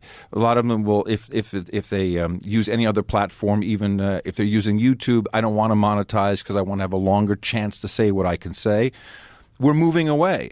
After, we had a whole slew of cancel events take place all around the election, and just after that, we saw people in droves going to alternative social networks like Mastodon, the Fediverse. Wait a minute, I didn't even know about these. Mastodon? Never heard. Have you know about Mastodon? Okay, Mastodon this has been around for a long time. It's a social network that I think was originally known as GNU Chat, GNU Chat. Okay, so it's a Linux-based GNU thing? Social. It's not about Linux. It was Linux software that created. okay. Yeah, or open source. I should say. Oh, that'd be Stallman would kill me. It's open source software, really free open source software, and they created this. Let's just call it a Twitter clone. Everything Twitter does, but without the algorithms built into it, and you can connect through something called the Fediverse. And you spell them with a T or a D? D. Federation. Okay. The Fediverse. I'm sorry. And you do that through something called ActivityPub, which is really the system that makes it really decentralizes everything. It's kind of like a peer-to-peer network, and we're not quite, and you get the information. Can I stop you for a second? A lot like Bitcoin, yeah. You really are a super dork. I know. You're so deep in this. I'm so happy I'm married and my wife loves me, and you're so deep. But you know what the problem is? And my Tourette's goes crazy. I'm trying to communicate because I see it. I know exactly what's happening. It's hard to explain it, but it basically an open source Twitter that anybody can join and nobody's in control of. If you have your own server, you determine how much of the Fediverse comes in or what you don't want, right? And everyone can interact. And this thing has exploded. It's just people have different versions, ones that are made very much like Instagram. They have ones that work like YouTube. And it all comes down to this ActivityPub protocol that allows you to follow an account no matter what it's doing, no matter what server it's on. Let me see what this looks like, Jamie. It looks a lot like TweetDeck, which is a clone of Twitter, but you can make it change. It seems. Yeah, if you just do it to single pane, just then trying to find pictures of it. Go to noagendasocial.com. Oh, wow, there it is, right here. So this is Mastodon. Yeah, this looks exactly like TweetDeck. Interesting. Yeah, so I run noagendasocial.com for the No Agenda. Do you use Twitter still? Yeah, sure. But you use this more, or well, I use Twitter like I use marijuana. It's a recreational drug. It's like check it out, see what's going on. Noagendasocial.com, you can see it. And how many people are on Mastodon? Well, you don't really know because everyone can have a server. It can be anywhere.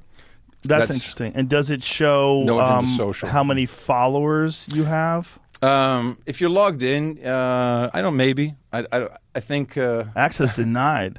The requested resource requires an authentication. Wow. Yeah. You have some kind of. Why does it? You have some kind of firewall here that is blocking me. Is it a blocker? I don't know. Is it the fucking government? Man? Try podcastindex.social. What was on that? Podcastindex.social. Yeah. Interesting. So this Mastodon, does it show how many followers you have? Yeah, it does. So it does the same kind of things that Twitter does?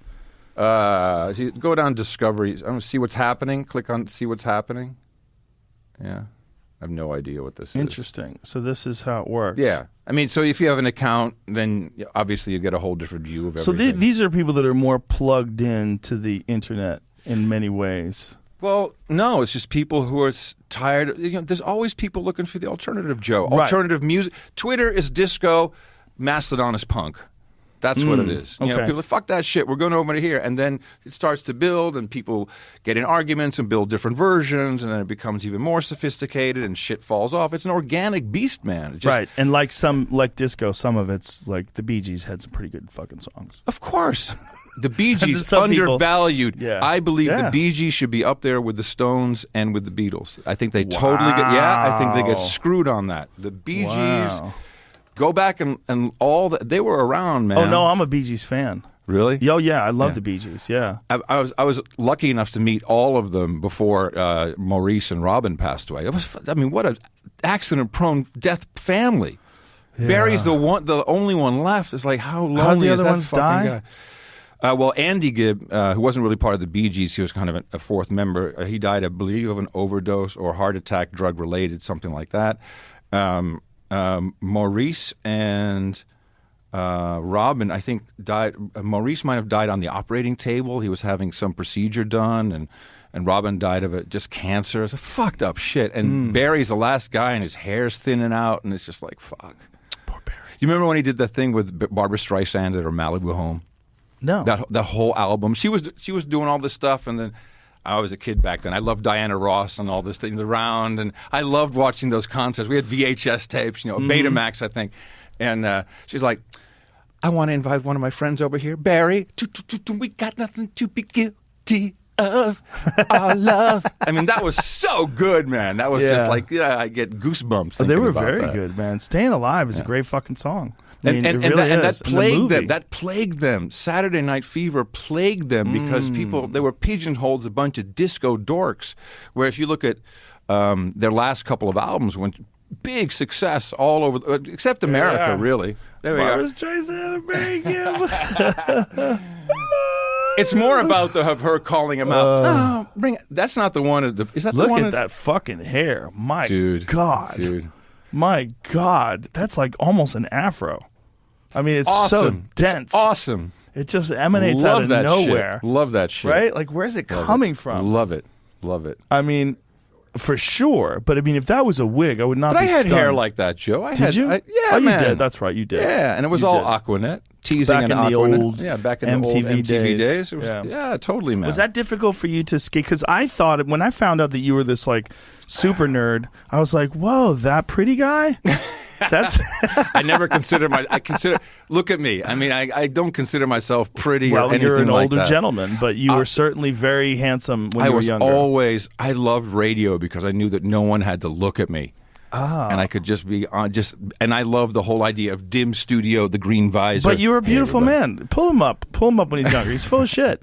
Ladies and gentlemen, Adam Curry was a beautiful man. I remember watching you on TV. I'm like, that guy's handsome. I was held hostage by my hair. Yeah, well, you were held hostage by your looks. Like, that's a thing. Like, if you're a handsome person, like a lot of time, or a beautiful woman, there's a lot of times where people will look at you and dismiss anything that you have to say because yeah, you totally. can't possibly have an intelligence. No. Look at that. That's that still- fucking hair, baby. Now, you Look see, at him. I was 19 in the bottom left. That's how I started out. Let me see some more pictures. That was in Holland. Look at that one in the middle. Come on. You cannot deny your beauty. Yeah, you that's cannot. that's You're a pretty damn beautiful good. man. Look at that mouth. You were a goddamn beautiful man. What can I say? Look at that one up there, that left-hand corner. Right, yeah, That's look one at- of my come least. on. That's one of my least favorites. Shut actually. the fuck up. You're beautiful. You're a beautiful man. Look at Oh that. no! You beautiful bastard. You're just going to have to come to grips with the fact that you're genetically gifted with your facial features. Our family is not ugly. Not Our ugly whole at all. family, yeah. Not even a little Our bit. family's not That's ugly. that's a gift, but it's No, it's also a it's easy blessing. for people to dismiss you. Totally, right? We totally. love dismissing people based on, But that's kind of external what. characteristics. That's part of what. This is the third time on your show, by the way. I am so fucking honored. Oh, please, I'm honored, dude. And I feel- have nothing but massive amounts of respect for you. I really want to be your Regis Philbin, your Tony Randall. I am local, my brother. Whenever someone cancels, Okay. I figured Cosby couldn't make it. Joe's like, hey man, can you come on Monday? Can you come on Monday and do the show? Like, damn it, Cosby. Can you imagine if I had Cosby on? Oh, Nah, I don't think you could. As a man, I don't think we could actually be around a guy like that. I have daughters. It would be Yeah, too hard. of course. I have two stepdaughters of my own daughter. It was, It's crazy. It was a crazy thing to see that in the news that he was getting out. Mm-hmm. And I was like, wow, that's wild. And then how many people were defending it? It was interesting. They disingenuously defend. They wrote this article. You know, they do clickbait about Geraldo Rivera defending it, and he wasn't defending. He was defending the legal process. Exactly. He wasn't defending him at all, but he was the way, see if you can find a headline for very disingenuous the way they labeled it, because Geraldo Rivera was essentially saying they tried his character versus trying his acts. The problem is he had made a deal with the prosecutor to under immunity. Under immunity, he testified in a civil case, and then they played that for the grand jury to prosecute him. Yeah. And I don't know, what did he say in the civil case? It was something to the effect of, I drugged him. He apologized. Yeah, I'm trying to find out. But you know what's interesting is the response. So this is, and I believe 100% in the law, and there's obvious people who are at fault here who made these deals and use this information incorrectly, but the law is the law. But the response, the public outcry or lack of it, will be very different, I predict, and I don't want to equate these things, but I think the damage he's done to women is pretty fucking severe. Derek Chauvin may get off on a technicality somewhere down the road. Why? There's still the Maxine Waters thing. Let's just say it happens. Maxine Waters thing.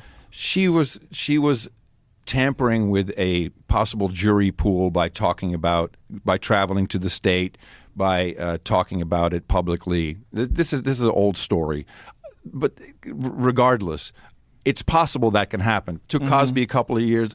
Derek Chauvin could get off on forget why. He could get off on a technicality. What the fuck do we know? Right. That's going to make people fucking crazy. So, is it equal? I mean, what Cosby did? Where's the outrage?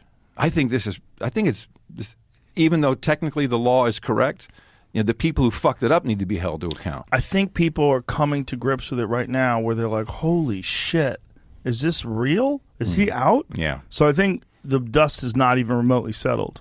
And the thing that Geraldo was saying is that this could possibly apply to Harvey Weinstein as well. Oh, well, there you go. And this is what he was saying, that they tried Harvey Weinstein based on his character versus based on the actual legal facts. I don't know if that's true, though. I don't know if that's true. But Harvey Weinstein's there's still other cases out there that he has to... The law is a crazy thing, Joe. I mean, the way it's all about interpretation. It's how a judge interprets it, or a Supreme Court. I mean, again, we all look at the same movie, but we might be the same screen. We might be seeing a different movie. It's what life... We have to really agree that that's happening. Yes. The sooner we all agree... Tina and I often say, as convinced as we are of X, Y, and Z, those people over there, they're just as fucking convinced about that, and we can't fault them for that. Right. They're not bad or evil or wrong. We used in America, in our country, we used to always say, no religion or politics. Let's have a good fucking time. Let's have a cookout. Play ball. Yeah, that's not happening anymore. No, right? no. Now everybody wants to talk about religion, or not even really. Everybody wants to talk about politics more than anything. Human now. discourse just needs some limitations, and social media has broken down a lot of walls, and people are careless and don't think about how many people read or see what your intimate thoughts are, or your snap judgment, or your thought at that moment. You got to be kind of careful. There's also this real issue that we're facing today that people can't, and I think a lot of it was exacerbated by the Trump administration, by the Trump presidency, that people can't accept if you have a different perspective on politics than they do, that you can't hang out with those people. Yeah. Whereas it used to be you could have conservative friends and liberal friends, and you would joke around with each other about your differences of opinions. You can't have that anymore. I still have a lot of liberal friends, and I still have a lot of conservative friends. And I don't have a problem navigating those waters. And I can have rational conversations with my conservative friends, and I can even bring up things to my liberal friends that maybe as a liberal, they don't see things the way I see things. And, like particularly the need for the military, Second Amendment rights, things like, and then there's just human nature issues. Like there's a lot of social issues that I agree with across the board in terms of like liberals, but there's a lot of things where I'm like, you have to take into consideration the fact that when you see, like, have you seen what's happening in Hollywood with the Wii Spa? Oh yeah, yeah, of course, okay, of course. So this apparently transgender person. What a world, baby. What a fucking world. It's great. So now people were protesting at the We Spy, and Antifa members were beating up folks. And But you're looking at the quality of the people that were hitting these other people and beating them up for, hey ho, trans foes have got to go. And you're looking at these people and you go like, these people in any other walk of life would be like. You mean Antifa? Yes. Oh, hold on a second. Antifa is something else. Antifa, is my belief, is a globally organized. Antifa goes back to the 40s. This is not just a group. This is well organized, well funded, well directed. When you see the true Antifa with everything black, that's to be taken very, very seriously. I see no difference between black or brown shirts. I mean, I think this Antifa is to be taken fucking seriously, and the reason that we're not taking it seriously is baffling to me, unless they are working on behalf of some political force. Look it up. Antifa has been around for a long time worldwide, not just the United States. That's not what I was going to say. What I was going to say, if you're looking at so sorry. sloppy people, Yeah. You're looking at fat people, you're looking at social outcasts who've decided to stand up for this cause and beat up people who disagree with them. And they're bullies. They're ganging up on people. They're doing it in a very distasteful way.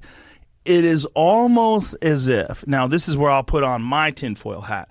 If I wanted to engineer social unrest in this country, I would allow sloppy, stupid people to attack people that are standing up for something they believe that in. is very difficult to argue. Here's what's very difficult to argue.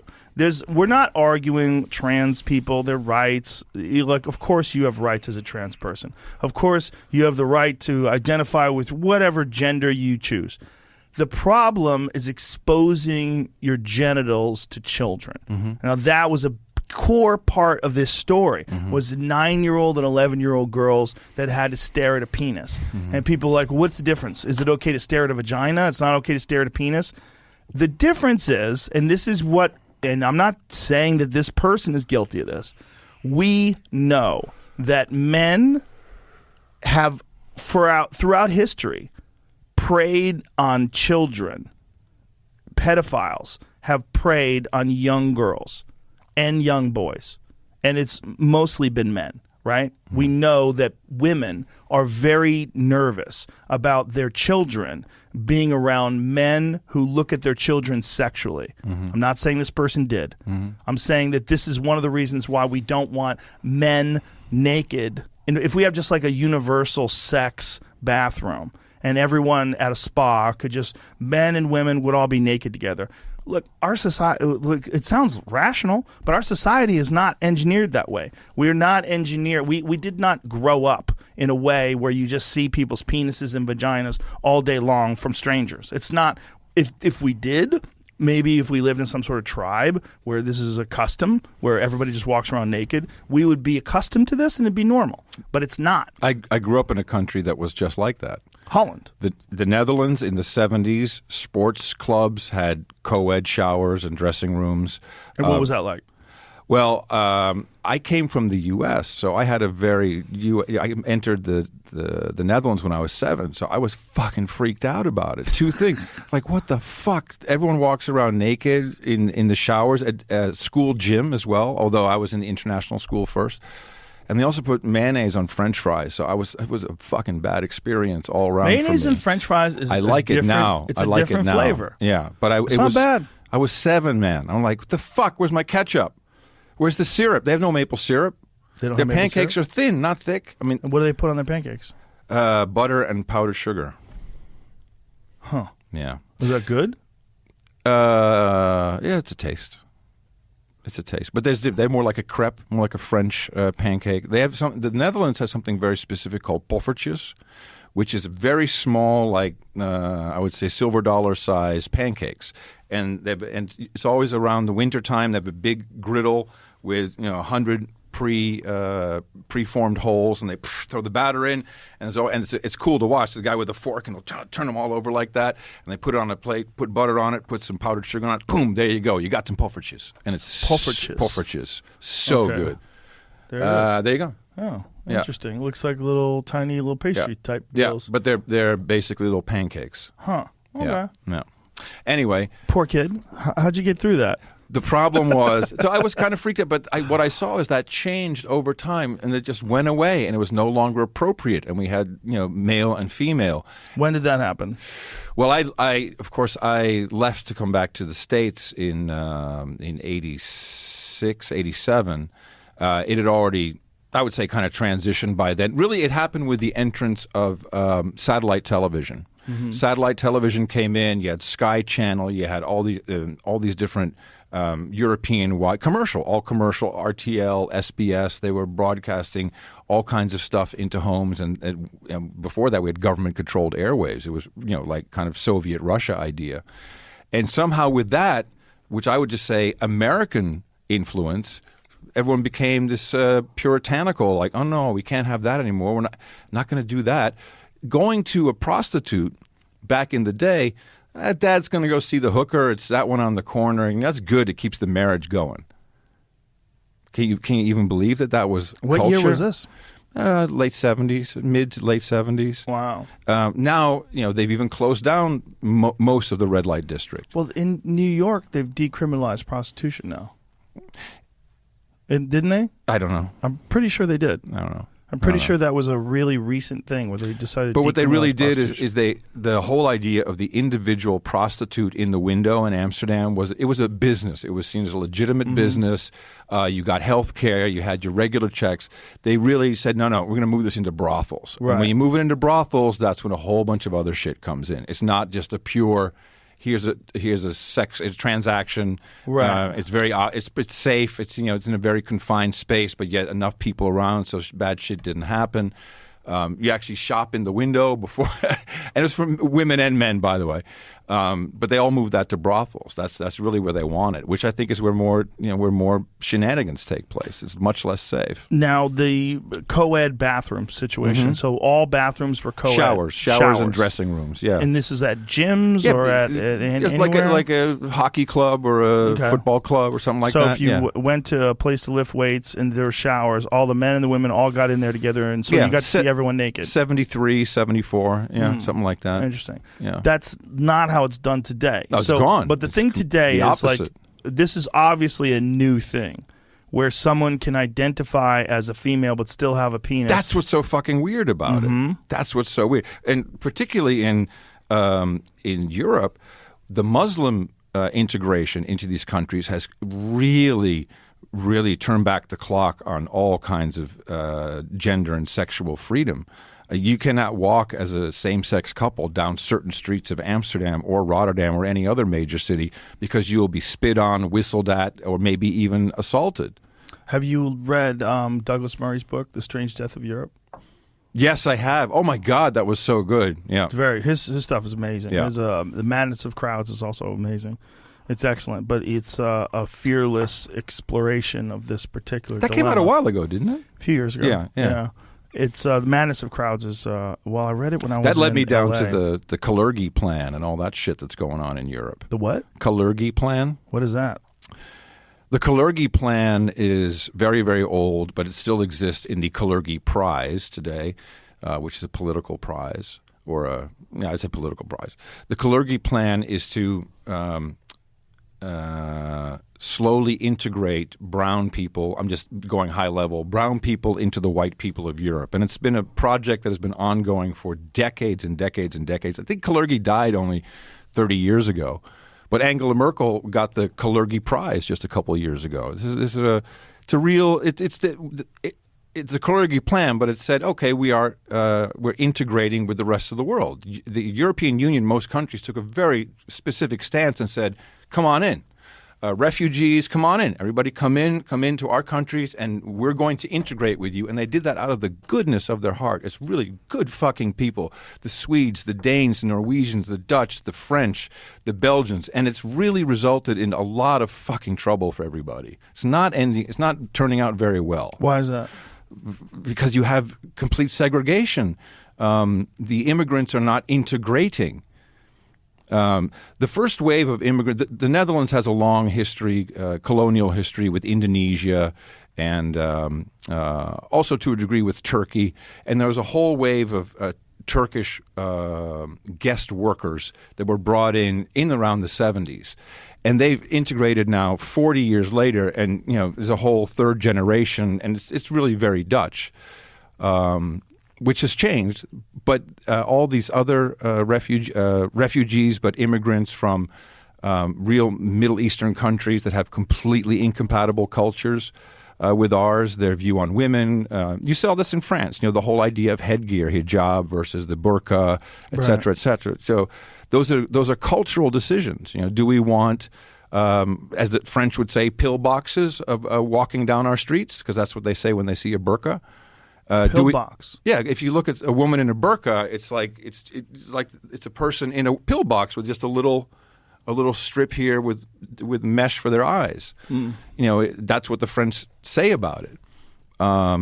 That's change. It's very radical change for people who have never had that. And so how do we integrate these cultures into our Western society? And the problem is that I guess the problem they're saying is that they're not integrating. They're just establishing communities, ghettos, that keep their old ways Yep. intact. Yep. Revenge murders, genital mutilation, all kinds of stuff. Yeah, it's rough. Yeah, it is. But that's I don't know how we got to this from Antiva. How did we get to this? I think it came through some of that Buffalo. Was that what it Buffalo trace? The overall thing that I was getting at was like that is that we're at a cultural crossroads when you start beating people up that don't want little girls to see men's penises. Yeah. Because you say that's not a man, that's a woman. Yeah. And you're a transphobe if you think that little kid shouldn't see the penis. And why is it okay to see a vagina but not okay to see a penis? Like, we're like, okay. Well, ultimately, what I think has to happen is you need to, if you believe that, then you will go to a spa that does not have that policy. Yeah, but then the spas that don't have that policy are going to get attacked. And then it seems like... Well, we're fucked then, Joe. That's it feels the problem. like that, doesn't it? Yeah, it does. It's like, Yeah. I guess the woman who made that recording released that recording because she thought that she was going to shame these spa owners who are saying this person identifies as a woman. That's another part of our cultural problem. Yeah. Is this? Oh, I've got to tell everybody. I've got to report on this person. I have to post it. I'm going to shame you. I'm going to do that's. That's but a my real. my thought is that when you see the kind of people that were representing the idea that this person should be able to have their penis out in front of little girls, that you saw these sloppy people. These so they seem like outcasts in a lot of ways, and they're I don't know. You can see the video. You want to see the video? Yeah, show show me. some of the videos of some of the. Go to Andy. I'm not Andy sure knows what you mean Twitter. by sloppy. Overweight, like they they just look like social outcasts. Like some of them they look, well, first of all, they're bullying these people. They're not just disagreeing with people. They're throwing water on their head. They're hitting them with things. Right. They're taking away their flags. They're beating them up. They hit this guy in the head who was a preacher. They hit him in the head with a skateboard. Yeah. There's a lot of wild shit going on there. And, they're assaulting people. And it's... The question my is... problem is when people who have strong beliefs against things like this, against things like a person with a penis being able to be in a bathroom with little girls, you're going to get violence, and that's where this fucked comes. up. Yeah, That's fucked up. and the kind of violence that they're doing to these people is ensuring that you're going to get violence. See this? Oh, See what I'm saying? I see what you're saying. Yeah. Social outcasts. So you're getting these dorky people that are attacking these people, and they're organized. They're organized in... No, they're very organized. Yeah, but look at them. Look at the lady with the green hair. Perfect. So this woman, well, she's pretty sloppy too. This woman, look, they're throwing water at her. They wind up pushing her around. And it's one of the rare times where a man is allowed to hit women. Like this guy's throwing water at her. Boom. Sort of boom. And then this So girl goes and the pushes her skateboard. with The skateboards are very dangerous. Is that a girl or boy? Or they. Maybe it's a them. I don't know. But they carry skateboards around and use skateboards as weapons. And, they have backpacks. You know what this is? This is all privilege. This comes from privilege. If people had to be out there doing something, working in the field or in the factory Give me some volume, to Jimmy. have some money to buy some food, this shit wouldn't be taking place. These people are, all of them are privileged. All of them. They're all privileged. What are you doing on a weekday? Get the fuck out. Everybody. And everyone's wearing a mask, which is odd too, right? It's like, Well, no, that's for they don't want to be recognized. but it's sort of that, but it's also like a COVID thing now. It's like it's a Whatever. double-edged sort of situation. I can. That's the. And look, they're using 2 phones to film at the same time, and they're chasing this lady, and they won't leave her alone. Right. Well, what if this is your job? What Yeah. if it's the lady's job to stand there and protest because she's been paid by some religious group, political group, whatever group it is? And what if the people in the black? What if they're paid by someone But to why do go you there think and that? attack Why them? would you even bother going there? Don't you think that people just have convictions? Like, why would you think that Sure. they're being paid to do that? Because how else? Well, then they have extreme privilege. So how are they? Well, it's everyone a day can off. take. It's, What day was it? Saturday. Okay. Well, I guess it can only happen on Saturday. They organized it to do it on Saturday, and they organize it like days in advance. They I put it on all- social media. They let everybody know. I really like questioning everything. I really like looking at all the angles. I'm not saying that they're paid, but it seems Yeah. like this time to do this seems like a lot of privilege. This is just what they do on a Saturday. We get up in the garb like Civil War reenactment people. This is not as concerning to me as when people were getting released from jail during the Portland riots. And That's happening everywhere. Yeah, and then they were getting bailed out by people in the Democratic Party.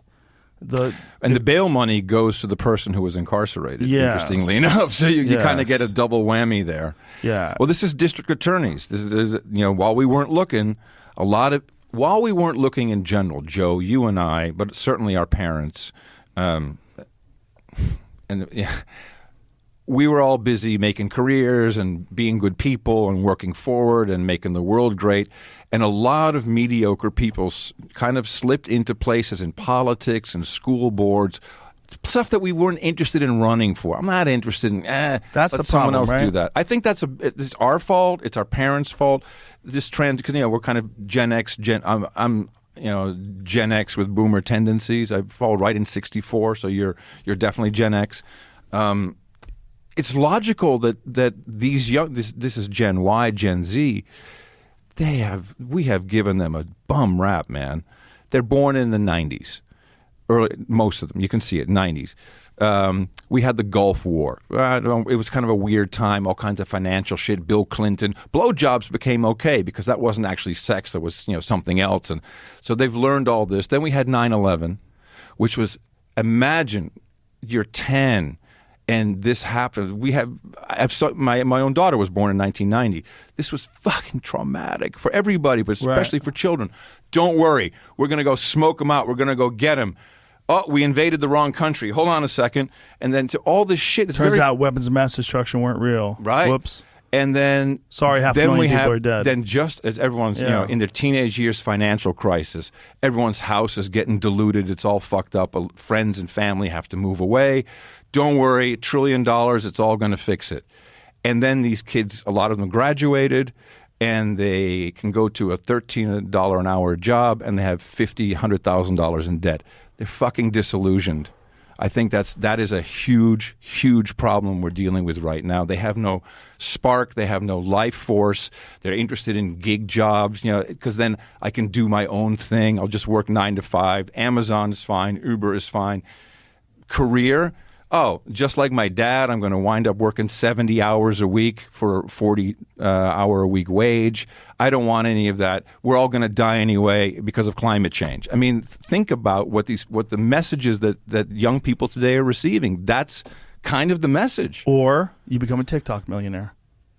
And that yes, yeah. There's a lot of that going on. Well, that's the great way out, right? That's exactly it. I can be an influencer, and I can be like Jake Paul, and I can be like name it, and I can be a fitness model and make money. And of course, and that's full circle. Except if you piss outside of the boat there, cancel, demonetize. You're done. Your dream is over. Yeah. Forget about it. No career. Go back to gig work. It's very destructive, and it's easy for us to see it, I think. It doesn't seem like any leaders in government or even academics give a shit. Well, this is why this is interesting to me when I watch these organizations, because these people are united in this community. and they might be a community of losers, but this is a community of people that have an idea. And this idea is that anybody that doesn't want this person with a penis to be in that girl's locker room because the person with a penis identifies as a woman, anybody who doesn't want that to happen is evil and a transphobe, and we got to stop them. So they all get together and they think they're right. That's why they're acting like bullies. They're all surrounding this one woman. Men feel like it's okay to throw water in her face publicly, push her with a skateboard, chase her across the street, film the whole thing. Everyone's filming everything, right? They're all shaming people and filming people and having these arguments. And this is maybe the only way that they feel united. They feel like they belong to something. They feel like they're part of something bigger than themselves. And they want to change culture, whether it's right or wrong. The problem is they're getting these sound bites. They're getting these conversations in these little 140, 280 character bursts on Twitter where they're arguing with each other about points. Do you mind if, and they express... Do you mind if we have Jamie bring up Zuby's 20 points? Yeah, sure. Please take a look. I love Zuby. We're talking about this. We're talking about this exact same thing. Yeah. This guy is smart. He really nailed it with this. He has the 20 points, and it's all that we've talked about in the past, hour or so is all about. Well, Zuby's all about personal accountability and hard work, and he's a very intelligent, thoughtful person. You've had him on, right? Yeah. And I think what is going on with these groups of people is a lot of people, they feel disenchanted, they feel disconnected from society. All right. 20 things I've learned or had confirmed about humanity during the pandemic. 1, most people would rather be in the majority than be right. That's true. Right. Ding, ding, ding. That's really good. Right. 2, at least 20% of the population has strong authoritarian tendencies, which will emerge under the right conditions. You Bam. just saw that. That's exactly what we're talking. 3, fear of death is only rivaled by the fear of social disapproval. The That's a latter big one. could be stronger. Bam. Bam, right? Amazing. Yep. Brilliant. 4, propaganda is just as effective in the modern day as it was 100 years ago. Access to limited information has not made the average person any wiser. It's made propaganda easier. This is so good. 5, anything and everything can and will be politicized by the media, government, and those who trust them. Perfect. 6, many politicians and large corporations will gladly sacrifice human lives if it is conducive to their political and financial aspirations. No arguments here. 7, most people believe the government acts in the best interest of the people, even many who are vocal critics of the government. Yep. There's probably a lot of truth in that. 8, once they have made up their mind, most people would rather to commit to being wrong than admit they were wrong. I think he put a 2 in there. He said would rather commit to being wrong than admit they were wrong. Than admit they're wrong. Right. 9, humans can be trained and conditioned quickly and relatively easily to significantly alter their behaviors for better or worse. True. 10, when sufficiently frightened, most people will not only accept authoritarianism, but demand it. Shall I do the second 10 for you, Joe? Sure. All right. 11, people who are dismissed as conspiracy theorists are often well-researched and simply ahead of the mainstream narrative. Lab leak theory. Perfect. True. 12, most people value safety and security more than freedom and liberty, even if said safety is merely an illusion. Well, that's an old one. We all know that one. 13, hedonic adaptation occurs in both directions, and once inertia sets in, it is difficult to get people back to normal. Fucking A, right? Fucking A. 14th, a significant percentage of people thoroughly enjoy being subjugated. Yeah. I'd like to put a percentage on that. Yeah. 15, the science has evolved into a secular pseudo-religion for millions of people in the West. This religion has little to do with science itself. Nailed it. 16, most people care more about looking like they are doing the right thing rather than actually doing the right thing. Hello. Yeah. 17, politics, the media, science, and the healthcare industries are all corrupt to varying degrees. Scientists and doctors can be bought as easily as politicians. I agree with that. 100%. 18, if you make people comfortable enough, they will not revolt. You can keep millions docile as you strip their rights by giving them money, food, and entertainment. Give them bread and circus. It goes back to the Romans. 19, modern people are overly complacent and lack vigilance when it comes to defending their own freedoms from government overreach. Let me just look at that again. Modern people are overly complacent and lack vigilance when it comes. Yes. I think people are very, very poor at defending their own freedoms. And 20, it is easier to fool a person than to convince them they have been fooled. Bonus thoughts. 21, most people are fairly compassionate and have good intentions. This is good. As a result, most people deeply struggle to understand that some people, including our leaders, can have malicious or perverse intentions. This is bad. He's right. So Zuby Music on Twitter. that kind of encompasses it all. I mean, Yeah. But this is weird, man, because we grew up believing that politicians were good people, and and that people were good people. And it turns out a lot of people are really good people, but they can be fucking assholes. Well, and then if they get licensed to be corrupt, right? Like if That's where it gets bad. That's where it yeah. is. Licensed to corruption. It's like legalized corruption, sanctioned corruption. George that Carlin exists. did so many. I mean, if I'm influenced by any one person in my thinking, George Carlin really, really put me in a headspace of you're in a, it's a big fucking club and you ain't in it. I'm like, oh my God. Yeah. And just all of it, even the, his phobe rant. I mean, he's got so many good ones. Yeah. And What's the phobe rant? it's like all these different things you can get, because I've got the, it was more like I'm supersized, I'm hypothesized, I can't get enough of this. He had so many good rants like that. He had a really interesting way of doing comedy too. He would write his whole act out and first. memorize it, right? Yeah, it would completely. basically be like kind of a one-man play. I've seen him do the one, and he did it in D.C. It was his famous. One of his famous rants, and he said, "Look, I'm still working on this," and he actually started over, and because he was reading it, getting it exactly you right. saw him live? Yeah. It was in like some committee meeting or something, like the press club or some bullshit like that. And he was really testing his material, and it was so good. Yeah, he memorized every nuance, every word. And I think the last HBO special he did, he fucked a couple things up. It wasn't. It wasn't a great appearance. It was great, but there were some things where he stumbled over a word. And when Carlin stumbles over a word, it really breaks the flow. It's like you could see him like fuck. Yeah. And I think he only did one take on those things too, which is also an issue. There's a lot of these guys like Hicks Revelations. He did in London, and he did one filming. Bill Hicks, is that? Yeah, and you could see him really tight. He's tight. Like when someone does a comedy special, one of the things that I always try to tell guys or gals or non-binary folks, I tell them do as many recordings as you can. If it costs more money to do four, do four. Right. Definitely do at least two, because you do that one and you kind of get loose from the one, and then the second one is better because the second one everything is sort of like laid out.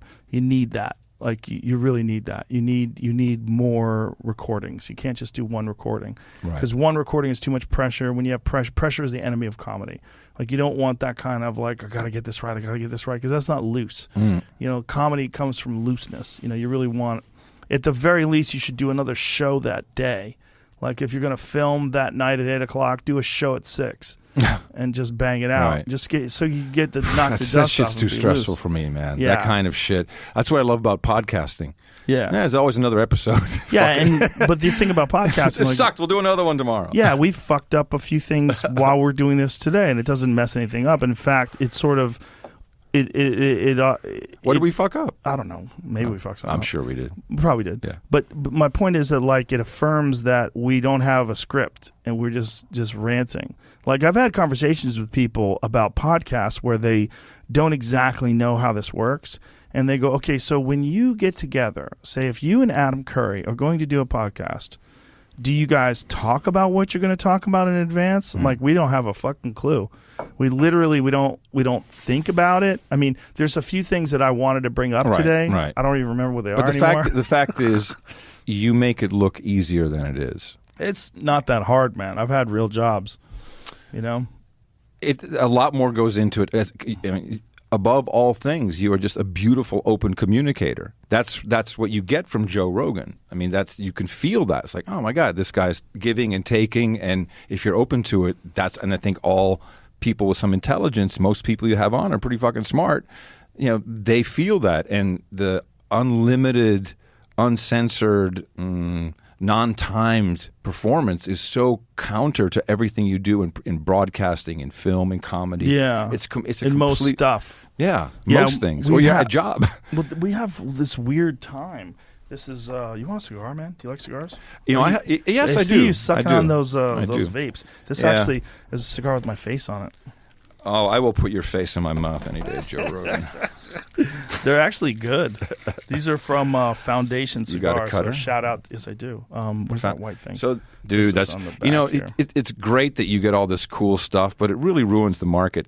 So when I built my desk after I gave you Drew and Drew's awesome. let him cut in line, these things, these sound panels, the company now sells them. I think they were created for you special.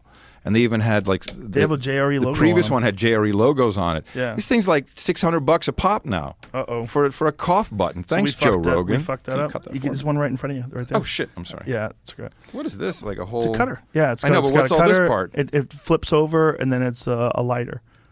Yeah. See, and then you flip it over, and then the top pops up like that. See that? Hold on. There you go. Papa. Oh, Torch. Yeah. this is so phallic. Mm-hmm. There was a shortage on these microphones for a while. Yeah. Yeah, I got pretty close, didn't I? Yeah, we fucked that up too. No, yeah, I was told it was because of us. We fucked up a lot of things. Hey, I think there's a lot of shortages coming. There's a lot of problems with the supply chain. Manufacturing in this country. Not just no. Supply chain. Supply chain. So you think it's on purpose? Well, so the South Chinese port shut down for 10 days. And that's the one in Yontoin. I can't remember. I don't know what the fuck it's called. Southeast. That's where a lot of shit from China comes from. And they were locked down for COVID, for the Delta variant. How can you, it's unbelievable. Oh, this is recent? Yes, yeah. They were locked down for like a week, maybe 10 days. They came back only 30%. They say it will take up to 80 days to clear the backlog. I'm just now discovering there's a whole community of people who track shipping and containers and freight. And containers used to cost $1,000, $2,000. You rent the container, they ship it over, and then you send the container back. Now containers are going for $20,000 or $30,000 because there's no containers, and you can't get shit from China. There's not enough people to work in some factories like cardboard. It's insane. Oh, yeah, boy. look at here. Satellite Backlog. images show backlog of containers. Yantian. awaiting- I said it exactly right. Congratulations. Backlog of go back to that, please. Backlog of containers awaiting export. Now, at that's Port of- June 17th, so that's a couple weeks ago. Interesting. So those are all the backlogs. But we're gonna. Well, of course, we already seen incredible inflated prices with lumber and Yeah. food, gas, everything's more expensive. Right, and then there's been these explosions. There's like 3 explosions at gas facilities. Right, there was the one in the ocean. You saw Well, that one, right? That was wild. we have the Where the Gulf ransomware. of That's Mexico's a on bigger fire. problem. Isn't that fucking crazy? I think the ransomware is a bigger problem. Right, but that shit was wild. The Gulf of Mexico. It's under control, says Mexico-owned oil company. The fact that the ocean is on fucking fire. I mean, out of all the shit, Well, it's dude. like 2021. It's like, listen, 2020. Yeah, but dude, we listen. got a new act. Your Tesla will burn for 3 days too, my brother. It will. Oh my God, have you not seen these Teslas when they crash and they burst into flames? It takes 40,000 gallons to put them out. Okay. They keep burning like birthday Are candles. you an anti-Tesla guy? No, not at all. Do you have one? No. How come you don't have an electric car? Because I like control over my fuel. What about solar panels that I'm looking power right. your house? I'm looking and right then- now. I think where we live, we moved out to hill country. I'm looking. So we have our own well. We have Nice. propane. Nice. And so the only thing we don't have is we have a septic tank. So my shit is my shit. I had a little fox in my yard today, and he was screaming. You ever heard a fox scream? Yeah, and they jump. Was he jumping like this? No, but like I want a nut job. I want to play this because it's a crazy It's noise. It's this little a guy like was a making. kind of like a high pitched whine. It's not fun. It's like a bark. Oh, I only have seen British foxes. Maybe they speak Oh. a different bark. Yeah, it's a weird noise. Where am I find this? So yeah, I'm looking at wind power. I think I'd like to have something that at least I can store. The batteries. It's just a backup, just to be able to run some essential stuff. I think wind may be more efficient where I am than solar.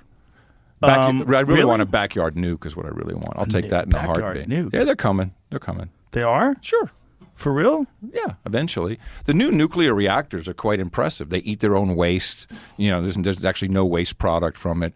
You can put a small one into the ground with reverse they kind of reverse the process, so the rods by default don't fall down. I'm butchering this, but I know a lot of nuclear physicists who've explained this to me, particularly Rod Adams, if you want to know what's going on. And so they'll be able to power, a whole town or a city or a section of a city. And of course, it's incredibly environmentally friendly. The problem is, the fuel costs nothing. So, there's a lot of people who don't want that, mainly the oil companies. The idea of having a nuke in your backyard doesn't freak you out? No, of course not. That freaks me out. I can't find the video. I don't know what the fuck I did with it. I hope I didn't delete it. But there was an actual little fox in my backyard going, wah! Wah! Weird noise. It's like the deer. We have deer now, of course, and they hiss immediately. Like, fuck you, bitch. Oh, they're blowing at you. Yeah, it's called blowing. The fuck? Blowing? They're alerting all the other deer that a predator is near. So they're all on alert. So they get can off run my away. Turf then. Well, yeah, they don't want you to eat them. That's what that is. That's all it is. That's another thing I have. If Well, everything goes to shit, I got some deer. Yeah. I got stuff to eat. Yeah. Do you know how to hunt? I can. I'm a good shot. I can. Look, the deer are idiots. They come up there, boom, I got him. They're gonna learn. That's like Take a few of them out. Have I told you about kangaroos? What about them? I did a documentary in 1990 in Australia, and I went out with a roo shooter. So they have to cull the kangaroos because there's 50 million of them, and there's no and they predators. fuck like rabbits. Right. So they give the roo shooter a number of tickets, so he can shoot 10 or 20 or 30 kangaroos, only the males. Right. And so you go out into the outback in the middle of the night, and it's pitch black, and the guy's just driving, nothing's on, and then all of a sudden he'll stop. It's like an open Jeep. Turn on a floodlight, boof, and the kangaroo's like, and they sit there, and the guy goes, boom, get him, falls down. The kangaroo next to that one will go, and they're completely stupid. Then they hoist them up by their balls, by their testicles, because that's the strongest part, onto the side of the truck. Their testicles are stronger than their feet? Well, it's the balance is perfect because you can grab them, hang them upside down, then they break the left hind leg so it's not flapping in the wind, and they tie it back, and they're good to go. And they are. I always thought kangaroos, Skippy, this is cute. Man, they are not cool. They're stinky, they're nasty, they're ugly, and they will fuck you up real easy.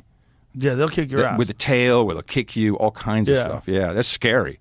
Really. And they're 7 feet tall, 8 feet tall, some of these guys. The red ones, the big ones. Holy shit. Yeah, they're really enormous. Yeah. So if it's animals like that, I know all I need is a gun and a searchlight and a Jeep. Right there. They just did it. Here you go, roo shooter. Boom! Oh. And do they eat them? Oh, yeah. They're good, right? Yeah, kangaroo. No, I found it to be kind of tough. Well, that's all just how they cook it. Well, I had several prepared for me in Australia, and I just never really got the hang of it. Probably just don't know how to do it. No. If they slow cooked it, like if they had a slow cooker, or like you ever like do a stew in like a slow cooker? Of course. You cook it all day long. Mm-hmm. Yeah, with some red wine. Yeah, you can totally take a piece of very, very tough game meat. But 1990s, when Australians still had guns, and they were, hey, mate, fucking Paul Hogan, they were like rough and tough. Yeah, like God, in the outback. We were with guides, and they literally set up like a manhole cover with a fire under it, and that was for throwing the goddamn steaks on. It was truly no shrimp on the barbie, roo meat. Right. What a great experience. But it was real tough, huh? These guys were badass, so nice, and then drink, VBs, Victoria Bitters, like just one, and there's 3 more. Keep drinking. What? And then I went to a spinsters and bachelor ball. I don't know if they still have these. What's a spinster? So it's like a debutante ball, only Australian style. So you go there, and all the boys and girls from the town or the village, it's a 2-day or 3-day event. And you go in, you pay 1 fee, drink as much as you want. They tie a tin cup to your body so you won't lose it. And they just drink and fuck all weekend long. There's puke everywhere. And then on the last day, they go out and bach the ute. So a ute is a utility vehicle, which is like a pickup truck without the bed and a souped-up engine. And they bach it like, and then they go in the mud and they play demolition derby. They put carbide in milk containers and blow them off. So fun. I don't know if they still do that. I was 30 at the time, but man, I fell in love with Australia. This is it right here? Yeah, that's the New York Times article. First comes Snapchat, then Bachelor and Spinster Ball. So they're still doing it. Yeah. Oh my God, they're party. on the roof. They're drunk on a roof. What could go wrong there? Look at all these kids. Look at these wild fucks. Look at them. And you get your swag in the back of those- your ute. There you go in the Are mud. those cashed up bogans? Is that what you would call them? I don't know how they call it. That's that expression. Cashed up bogans. They're explaining that to us when we were Yeah, down this there. is pretty much Why are it. those guys Yeah, covered in blood? fire, lots of fire. Because we fight. The fuck Yeah, happened? you got to fight. Yeah, that's a ute. See with the back with the Right, open bed. That's right, a ute. right. Yeah, putting that shit on fire, crashing into stuff. Jesus Christ. Yeah. And there you go. And that's what it looks like Look after at it, day covered 2. in blood. Yeah. Everyone's asleep, Yeah. drunk. That's hilarious. Wild fucking people. You never been to Australia? Oh yeah, I've been a Yeah. few times. Yeah. Well, you didn't do it right. I guess not.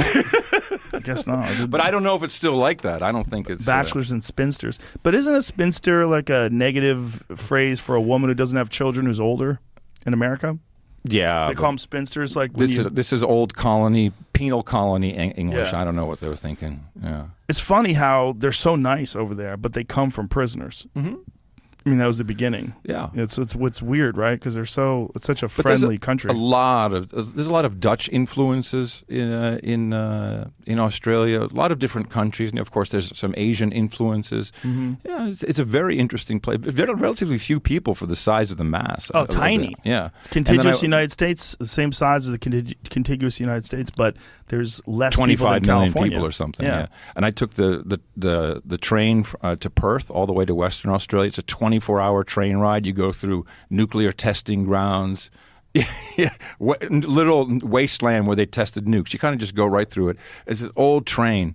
It's like the Oriental Express. I've It's done, the Asian Pacific line, I think it's called.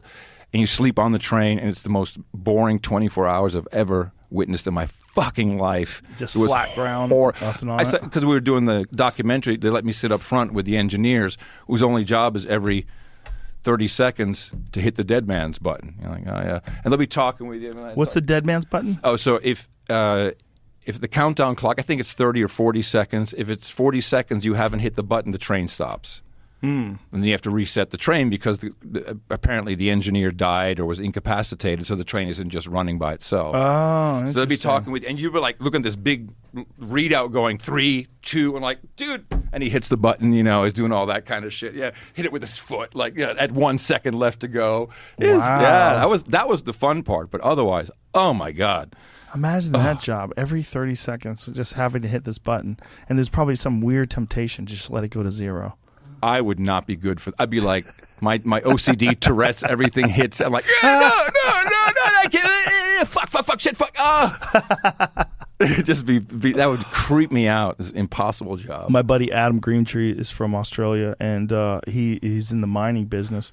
And he's Opal mining. From Cooper Pedy. honestly, I don't know what kind of mining, but he's. Bitcoin mining. I don't think so. It's actual in the ground mining. Oh, okay, old school. But my point is that he worked with a lot of indigenous people. Yeah. And a lot of those people, he was explaining to me how there's these, they call them mobs, like their tribe is called a mob.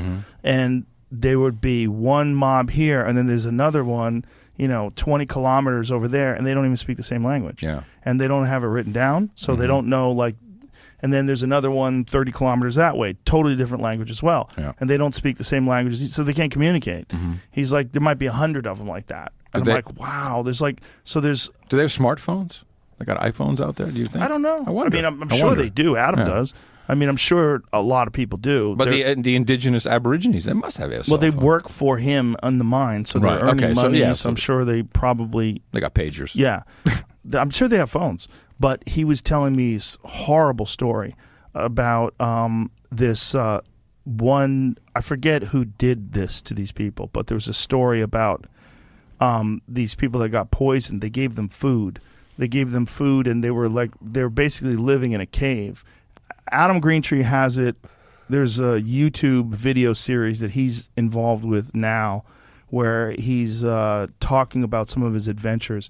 And he came upon this cave where these indigenous people had lived, these Aborigines had lived, and they were all dead. They had all been poisoned. So they had poisoned men, women, children, hundreds of people. It's like the American Indians here. They were fighting amongst themselves, all enslaving people all the time. But I don't think this was I think this was white people poisoning them. Oh, I think that's fucked up. I think it was it's fucked up no matter what. Yeah, but yeah. It was.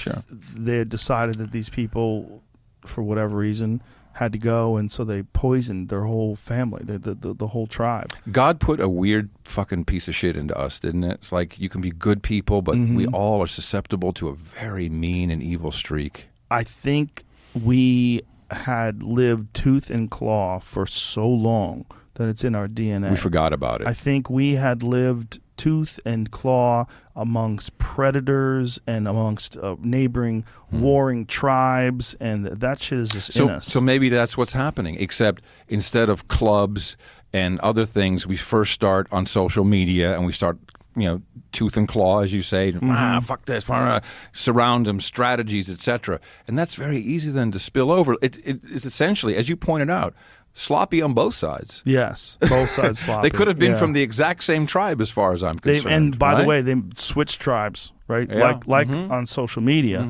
Sometimes people are like, that's it, I'm becoming conservative, or that's it, I'm becoming a liberal. Well, in general, these labels are bad. Just labels. I mean, you're not conservative, liberal. You're Joe. And you're Joe, and you have certain ideas that are unique to you. I have certain ideas unique to me. We may agree. We don't disagree. We don't have to fucking agree. We can just have a good time and chat and smoke a cigar and talk philosophically and learn from each other.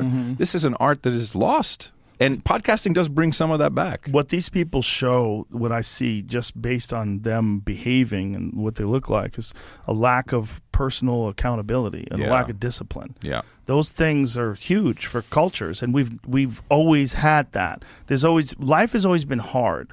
And it's good that life is not hard, right? It's good that we don't have a high infant mortality rate. It's good that people don't die when they have diseases, or they don't die when they break their leg. It's good that we have science and medicine and civilization that has a bunch of safety nets, so we make sure that we keep people alive and safe and comfortable. But the problem with that is, in comfort also comes complacency. It comes there's a lot of people today that have this feeling of entitlement and this feeling of society's bullshit burned to the ground without an understanding of how unique this society is and how fragile it is. They are very privileged and entitled to be able to even do that and take action upon it, for sure. I understand the elites of the world, the Davos Club, I would say, the central bankers and politicians. I understand why and this goes back to before climate change, the population bomb.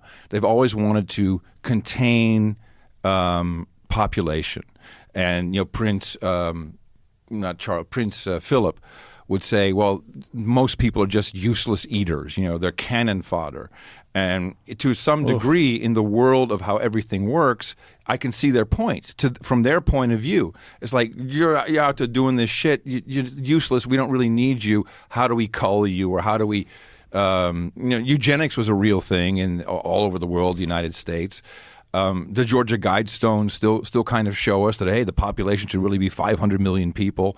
I understand where they're coming from. Is that a worldwide population? Yeah. That's ridiculous. Yeah. The Georgia Guidestones. Yeah, right? yeah. But who the fuck made those Guidestones? It doesn't matter.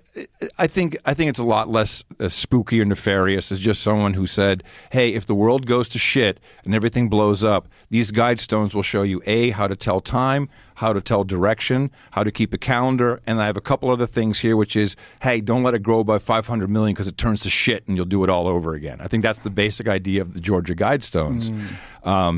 But of course, technology has changed everything. There's no reason why we can't make enough food for everybody. We do all have to kind of be on the same playing field and participate in the system. And I think that we've seen a class that is academic or that really doesn't participate directly in the labor force and production. We've kind of lost that, and technology is a part of that. We are in some amazing times. The world will never be the same.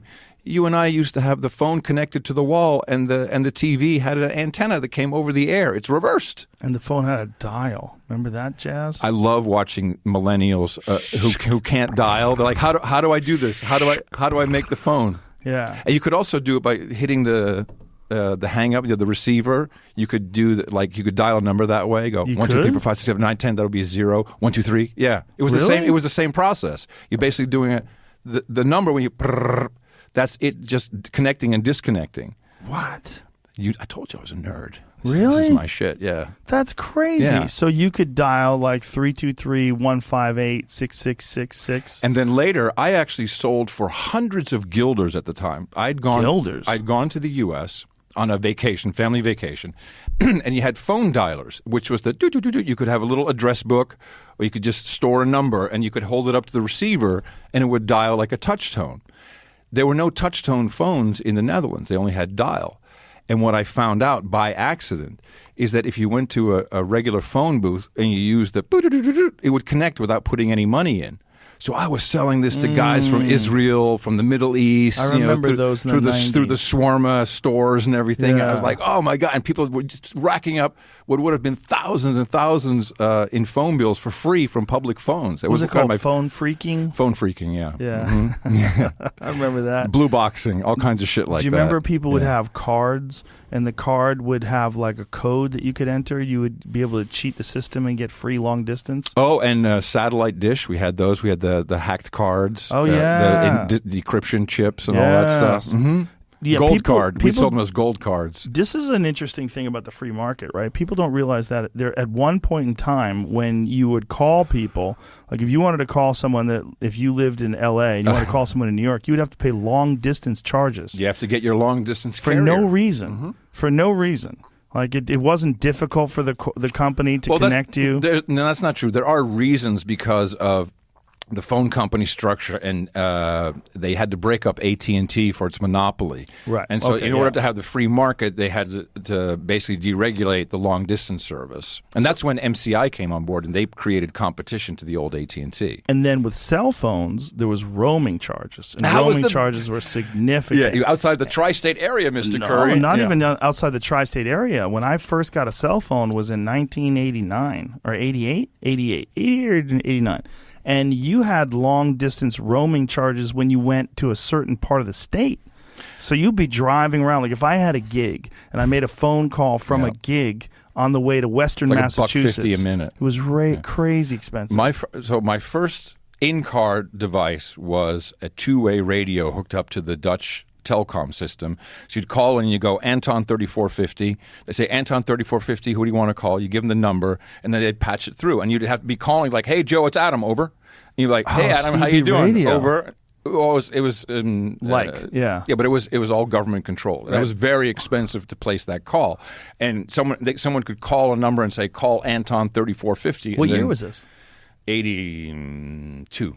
Wow. No, 83. You're always ahead of the curve, bro. But I had my first cell phone back then as well, and it was basically a battery this big with a handle on it with a little antenna on the back, and it had a car phone thing with a wire, and you could walk and it must have been a 10-pound battery, and you could walk. You could just that was the cell phone, and then later we got when I moved to New York in '87, I got the Motorola StarTAC. No, 87. This was still you had the brick? The brick. Yeah, I still have the brick. I have the Radio Shack brick, which is even cooler, the black one. And then, of course, it was at a certain point before BlackBerry, it was called RIM Mobile, and RIM had this system where you could get an HP digital assistant. You know, the little thing where you open it up and you had a calendar and you had a little keyboard. It was a piece of shit like that, plastic. You could stick in a card, and the card would then connect you to the RIM mobile network, and you could send messages or emails to someone else who had that system. And my buddy and my partner at the time, Ron Bloom, we were doing a sales call. We're on the plane, and we're poor, so we're both in coach. He's there, I'm back here, but we're on the ground. You're like beep boop, sending messages back and forth, and people are like, "Oh, that's fucking cool! It's my buddy up there." Beep boop, beep boop. We're flying, right, and this thing's still working while we're in the air because it had a 5-watt transmitter, some crazy shit like that. And the pilot comes on like, Ladies and gentlemen, we're having some issues with the altimeter here. Is it possible that everyone just make sure that they have no cell phones or other systems that might be on by accident? and we were the most hated fucking guys in the world. They're like, What? You're gonna make us crash. Yeah, that's what they thought. Yeah. Wow. Yeah. Do you remember that? You had to shut your phone off when you got Oh, on a yeah. plane. Yeah. That was always a thing until it wasn't a thing. Mm-hmm. And then all of a sudden it was fine. And your plane could be on airplane mode. The biggest problem of cell phones, certainly back in the day, was much less for the equipment, but it's the sound that it would make on the radio headsets for the air crew. So, that sound when there's someone with a cell phone, even if here in the studio that could happen. I remember those sounds.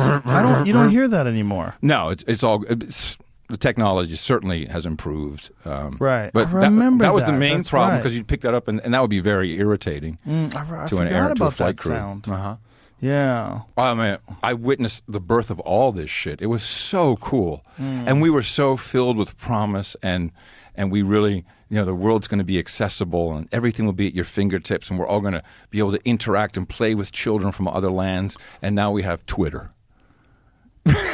Well, Now we got Twitter. Still, you dismiss it though, but Twitter Well, I has don't dismiss it, but done a lot of wild shit. But people don't have no education. They should be teaching children about the internet, how it works, how you can use it to your own advantage. Yeah. Outside of what is known as the internet. The internet is not Twitter, Facebook, Google, etc. But let me ask you this. What do you think is going to happen with all this censorship? The censorship that we experience on YouTube and on Twitter and Facebook and all these different platforms where oftentimes they're wrong. They get things completely wrong, like the lab leak theory. They're censoring people and banning people for these things. Where do you think this all goes? Have you thought this through? Yeah, it's already happening. It's a segregation. The segregation is people will be traveling in groups that are mainstream or not mainstream. And on the street, you won't recognize anyone any differently, but they will have different information or they will share things in different ways. They will probably associate with each other in different venues. And it's just going to be the mainstream versus the non-mainstream. And it is my belief that the non-mainstream will be much bigger, much larger, but because it's decentralized and you don't have one superstar somewhere, whereas in the news you have your superstars and the mind control trap that people get caught in of the outrage. I'm outraged. I saw something on Tucker Carlson. I'm going to go on Twitter. I'm going to post that. Oh, fuck that guy. And then Rachel Maddow sucks. And then someone else is see, that's how people get. Someone else is tweeting back at you. All that shit. That's just drugs. That's drugs. I may want to dip into it from time to time just to see what's going on, but I'm going to be over here with people who are more civilized and the systems are civilized. The systems are not algoized and nudging me into arguments, etc. That's what Mastodon is, the Fediverse. It's not, there's no algo. So you go in, you come to the end, that's it. If no one posts anything that you're following, you're not going to see something new. You're done, move on, go do your email or something else. That is what people will choose. It will be the path of least resistance ultimately, and it is pure freedom.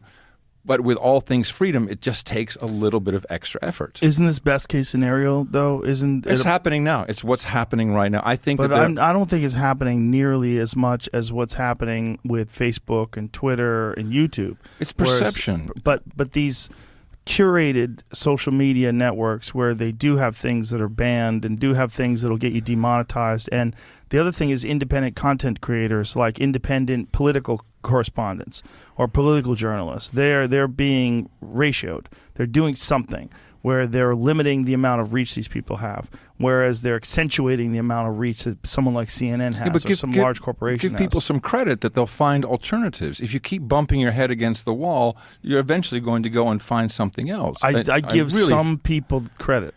But some people I see as those sloppy people outside of that, on both sides, outside of that Wii Spa, like hitting each other over the head with skateboards. I don't think they're thinking that well. But a part of that is, I don't know how large, but a part of that is Warhol's 15 minutes. We are a vain, that's one of the deadly sins is vanity. Greed, vanity, envy. These are very bad things. And then vanity takes over. When I was the pretty boy, I knew I was fucking pretty, Joe. I was very vain. Oh, that's why you're in denial. See? He's admitting he knew he was pretty. Of course. But back then, you downplay that. Right. It's like, no, of course not. But I knew that, and I use it to your advantage. So I think that, again, what all I've seen, I know more people who have. I think everybody knows more people who know someone who has been canceled versus someone who had COVID. Canceling is big. Everyone sees it. It's now a thing. We call it cancel culture, and people are looking for other avenues. Hey, that podcast is gone. I really like that podcast. How do I get to listen to it? Well, you go take this app or that app and you can find it. Or you go over to BitChute or any of these other things. And when that starts to suck, we'll migrate that way. The problem is people who think that they're going to be rich and famous, that's a very, very small amount. That's like blogs. Remember when blogs started? Sure. Oh, it was a blog. I'm going to be rich. I'm going to be like Andrew Sullivan. It's going to be great. No, of course not. It didn't work out that way. This is the hit factory. Twitter, makes and breaks stars within 45 minutes of being famous to going to be deplatformed. It's a fantastic system. It's entertainment, 100%. And TikTok and Reels is supplanting Hollywood. Hollywood is dead. The business is either in China or it's Netflix and HBO. Oh, that's what I wanted to. What did you think when you saw that John Cena shit? Did that freak you out? No, this is very necessary that we see these things. People who are big fans of movies and sports franchises like the NBA, they have to see that they're the bitch. They're the bitch of some people, and not just a corporation, but of a government. I think it's really good that people see that. It's fantastic. Absolutely. And the other thing I notice is Hollywood no longer has influence. Influencers have influence. It's the nut job on TikTok that influences. It's the person on Instagram. It's no longer John Legend and Chrissy Teigen. It's no longer the celebrities have no pull. No one cares. Award shows dead. No one cares. No one's watching. We're not interested in anything you have to say at all, at all, at all. So it's done, and they're flipping out too. These are big shifts. We did not just go through 15 months of COVID lockdown and, we're okay. Man, shit, we're going to figure it out. We're going to see a lot of stuff has changed. A lot of stuff for good. But the human aspect of, dude, I don't want any part of that. You got to kind of hit the bottom like all drugs. Like, wow. In The Atlantic today, Flanagan, I forget her first name, she quit Twitter for 28 days. It's a pretty interesting article how she had her son manage that. And she goes through all these withdrawal symptoms that she had during this 28 days. Very smart, educated woman, writer, and so it's a drug, and we just have to recognize. It should be labeled. Really, I'm fine with Twitter, but it should say this could be dangerous to your health, mental health, any number of other things. Well, it's definitely addictive in terms of checking to see how people are responding to whatever you put out there. You put something out there, and then you respond. I mean, imagine if like your podcast, you were reading responses to everything that you said in real time. So, like, I do. We have a chat room which is live, and there's 2,000 or 3,000 people in there, and I see it. And you engage? Oh, they're trolls. So I call them trolls. It's the troll room. You're fucking trolls. How many trolls today? And they love that, and they troll, but they also give me great one-liners. They're doing research on the fly, all kinds of stuff. Interesting. There's no mods. No one kicks anybody out. I can kick someone out for 10 minutes just to fuck with them, which is sometimes Jews like, I fucking hate you. Boom, you're gone. But now, it's beautiful. And do you think that maybe there's some benefit to the way you're doing it, and also that like your numbers aren't unmanageable? There's like when you're saying like a couple thousand people, that's sort of a manageable number of humans. Not in any type of chat environment. It goes way too fast. But that's really not the issue. It's moving very quickly. I mean, we never really, just because of podcasting 2.0, I was able to figure out that we probably have about 1 million to 1.4 million people listening to each show, which is more than I actually thought. Yeah, I thought it was 14 years. It's been a long time. That's pretty awesome, though, dude. That's a lot. And consistent. Twice a week, every week, same day, same time. That's the trick. Consistency. And so have consistency. 1 million people a show, but you're not on any of those rankings or any of those podcasts. No. That's what's interesting, because that would be very high. You would be ranked very high in those. I think most of that stuff is gamed. I don't ask people to do it. No, it's 100% gamed. We've never asked anyone to do that. It's not interesting. All we needed to know, can we pay the mortgage? Right. And if no, well, fuck. And we also, a lot goes into it. You can't just do a fucking podcast. A lot goes into this. Certainly for where we are, we have a newsletter that we publish. It goes out the day before every show, which is to say, hey, here's some stuff that's going on. Here's what we'll be talking about tomorrow. Remember to support us. my wife is a semi-retired C-suite level marketing communications officer. She says for nonprofits, always nonprofits, Ronald McDonald House Charities most recently. She says the number one reason why people don't donate to a cause is because the cause didn't fucking ask them to. And that's you got to get yourself over that hump. By the way, Roganites, as they're known, who come in, that's what they're called, who come to our show and donate to No Agenda. Hey, I'm a Roganite. We even have a jingle. Doodaloo, Rogan donation. Oh, really? Yeah, of course. That's of course. crazy. When someone donates, they say, I saw you on Rogan, so now they haven't left you. They're joining our tribe. People from our tribe see you. We talked about that one of these times, where it's this crossover, man. That's what's so beautiful. There's people from Dark Horse that listen to you, and I think that's one of the things you pioneered above all, is getting other people on your show who had a podcast or inspired them to become a podcaster. That's really a big part of the contribution that you have given to what podcasting is. And people forget that. And it's not appropriate for every type of format, but when it comes to ideas and just talking about shit, no matter what the topic, this crossover has just created this beautiful network, web of people who have heard about some. I was on Michael Malice, that came through Tom Woods. These are also all people with great followings who have very different opinions from what is being told in the mainstream. Count that all up.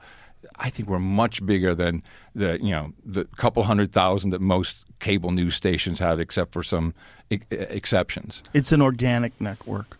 Yeah, it took a long organic. time to build, Yeah. brother. It took a long time. But it's a network without contracts. It's a network without. There's no agreement other than just we're all just cool to each other. Yeah. And that one of the things that I recognized in the comedy world early on was that there wasn't the right amount of camaraderie with comedians, because they were thinking of each other as competition rather than thinking of each other as comrades or colleagues or just fellow participants in this rare art form. That I don't know how many professional comedians there are in the country, but there's less than 1,000. Probably, yeah. like real ones who are out there doing it. There's so few of us. I'm like, we should stick together. Not only that, we inspire each other. Like, if I'm around funny people, I want to work harder. Plus, I love the art form. When I go see someone like Tom Segura or whoever, and they're killing, it makes me feel good. I want to laugh. I love the art form itself, but also it makes me excited about creating. And we make each other stronger by supporting each other and by encouraging people to go see each other. I felt the same thing about podcasting, and there was this weird competition in podcasting initially. Sure, where people felt I got to be number one. Got to be number one. Yeah. Got to be number one on iTunes. Got to be the one. Got to be the man. Yeah, it's like, even if you are number one, doesn't matter. It doesn't matter. It's all just. And that spirit, when we started podcastindex.org, it's all free open source. And 50 people now, more, 60 have shown up, software developers who all have day jobs, and they all have an idea. One guy's creating an app, and he thinks he can be successful with this app in one way. Another guy is doing sells statistics and data about podcasts, and he's doing his own thing. And so we're all kind of in this co-opetition where we're developing the protocols and the features to be better, and we're all have our own little thing where we think we're going to be successful with it. And all of a sudden, there's like a developer conference, and they do a Zoom call with 25 people. And I look at this like, holy fuck, here's at least a payroll of $25 million. You couldn't find these people. And they're more honest and more courteous to each other than in a corporate environment. People are good, man. They really, there's a lot of great qualities, really. They it's are. beautiful. The problem with corporate environments is it encourages people to think about numbers instead of thinking about people. That's the real problem. And like we're talking about pharmaceutical companies, it's not like they're all evil. They're just people with families. And there's a diffusion of responsibility when you have a corporation that has hundreds of thousands of employees, and you're just one person making decisions and pushing buttons. There's also compartmentalization. You don't really know what's going on. That's what the government is very good at. This is your CIA is extremely good. You know this. That guy knows that. No one has the full picture. And there's an obligation to your sharedholders to maximize profits. Well, that's your main obligation. That's what people often overlook. That is the business. The business is the shareholders. I took my company public in 1996. On NASDAQ, and it was early days, way before the dot-com boom. And it was one of the most interesting and simultaneously disappointing experiences of my life. Because I thought this was, wow, I'm in the big leagues. I'm going public on fucking NASDAQ. We're a publicly listed company. And the shenanigans and the lying and the cheating at that level of publicly listed companies was astounding. Where a guy would look at it, we got a deal. It's done. Consider it done. We put out a press release, which is a big deal if you're a public company. And the guy just turns on and fucks you. For premeditated. Or accounting shenanigans, or stock shenanigans, how stock prices are manipulated. This is why GameStop exists. This is the same young, mainly men, but a lot of women as well, who are disillusioned. GameStop is part of Bitcoin, I would say. GameStop is, we know that you're cheating on these companies like GameStop and AMC, et cetera. Nokia, you're cheating. You have a lot of shares that you say you have, but they're not really in the system. So we're going to show you, and we're going to fuck you by buying all the shares that are available, so your short position goes through the roof. And it didn't end. There's these GameStop is still at like $200-300, and now other hedge funds have come in and they're eating themselves. So this game is over. The whole stock market is. If you look at the DTCC, it's the clearinghouse. There's probably 1,000 times more shares of every company that is traded than actually exist. It's all in the system. It's all fucking bullshit options. This is what the Overstock CEO. He what's his name? I forget him. He got a weird reputation because he was pro-Trump. Fuck, I should know his name. Overstock. Jonathan Johnson. That sounds like a fake guy. The ex-CEO. No, that guy's a bot. The ex-CEO. Doesn't matter. It's shenanigans. And I think that the driving force behind Bitcoin... Patrick Byrne, yeah. The driving force behind Bitcoin is a lot of these very same older millennials who said, okay, I just got fucked throughout my whole life. This is my destiny.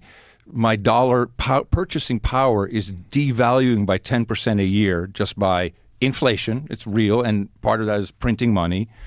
So unless I get a raise of 10% a year, I'm not going to be able to buy a house. So enter, and this is why the history of money is interesting, enter Bitcoin, which went from a white paper to a currency in El Salvador, and Paraguay may be coming next, within 10 years. This is a story. It's actual money in countries from an idea, and no one owns it. It's completely decentralized. You can't change it. You can't fuck with it. And I see young people putting money into this and thinking, I'll check in 10 years. I'm not worried about what happens now.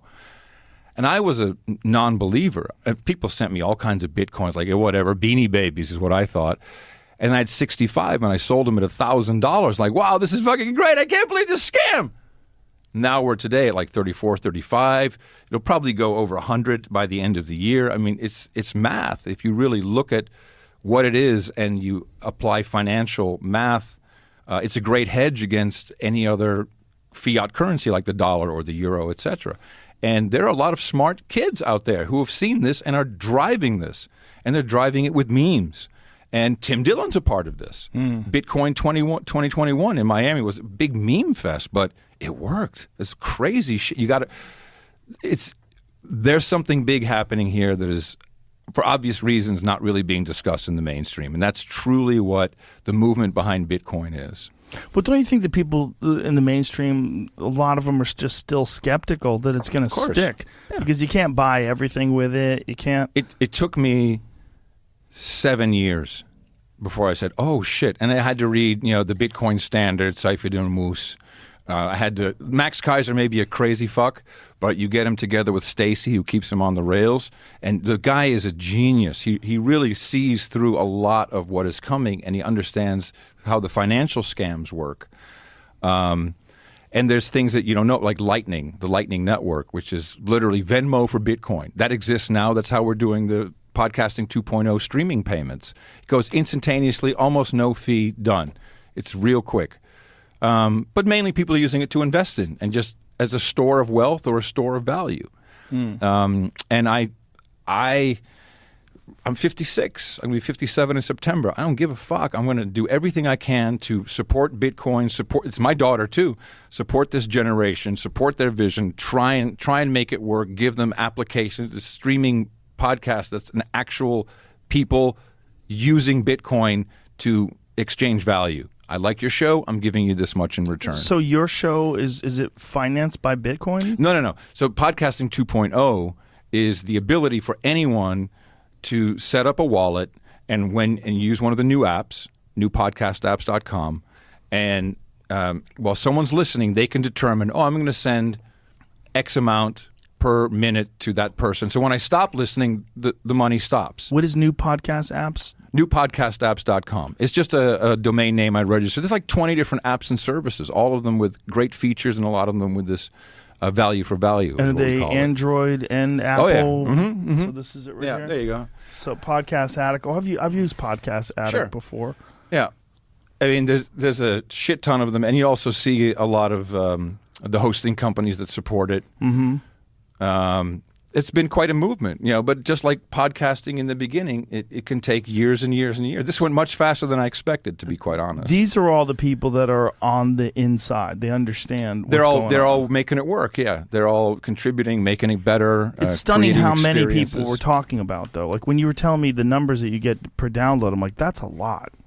That's a lot. Well, your numbers were pretty big before we didn't know the numbers. I mean, big numbers. It's big fucking numbers. Yeah, but it was more mainstream, right? It was on the Apple thing, and it was, But it's no YouTube. longer about if you're looking for money if you're looking for money at all, podcast, nothing is for you in general. Most people will not be successful with any type of media venture. You're not cut out for it. It's just the fact, boo.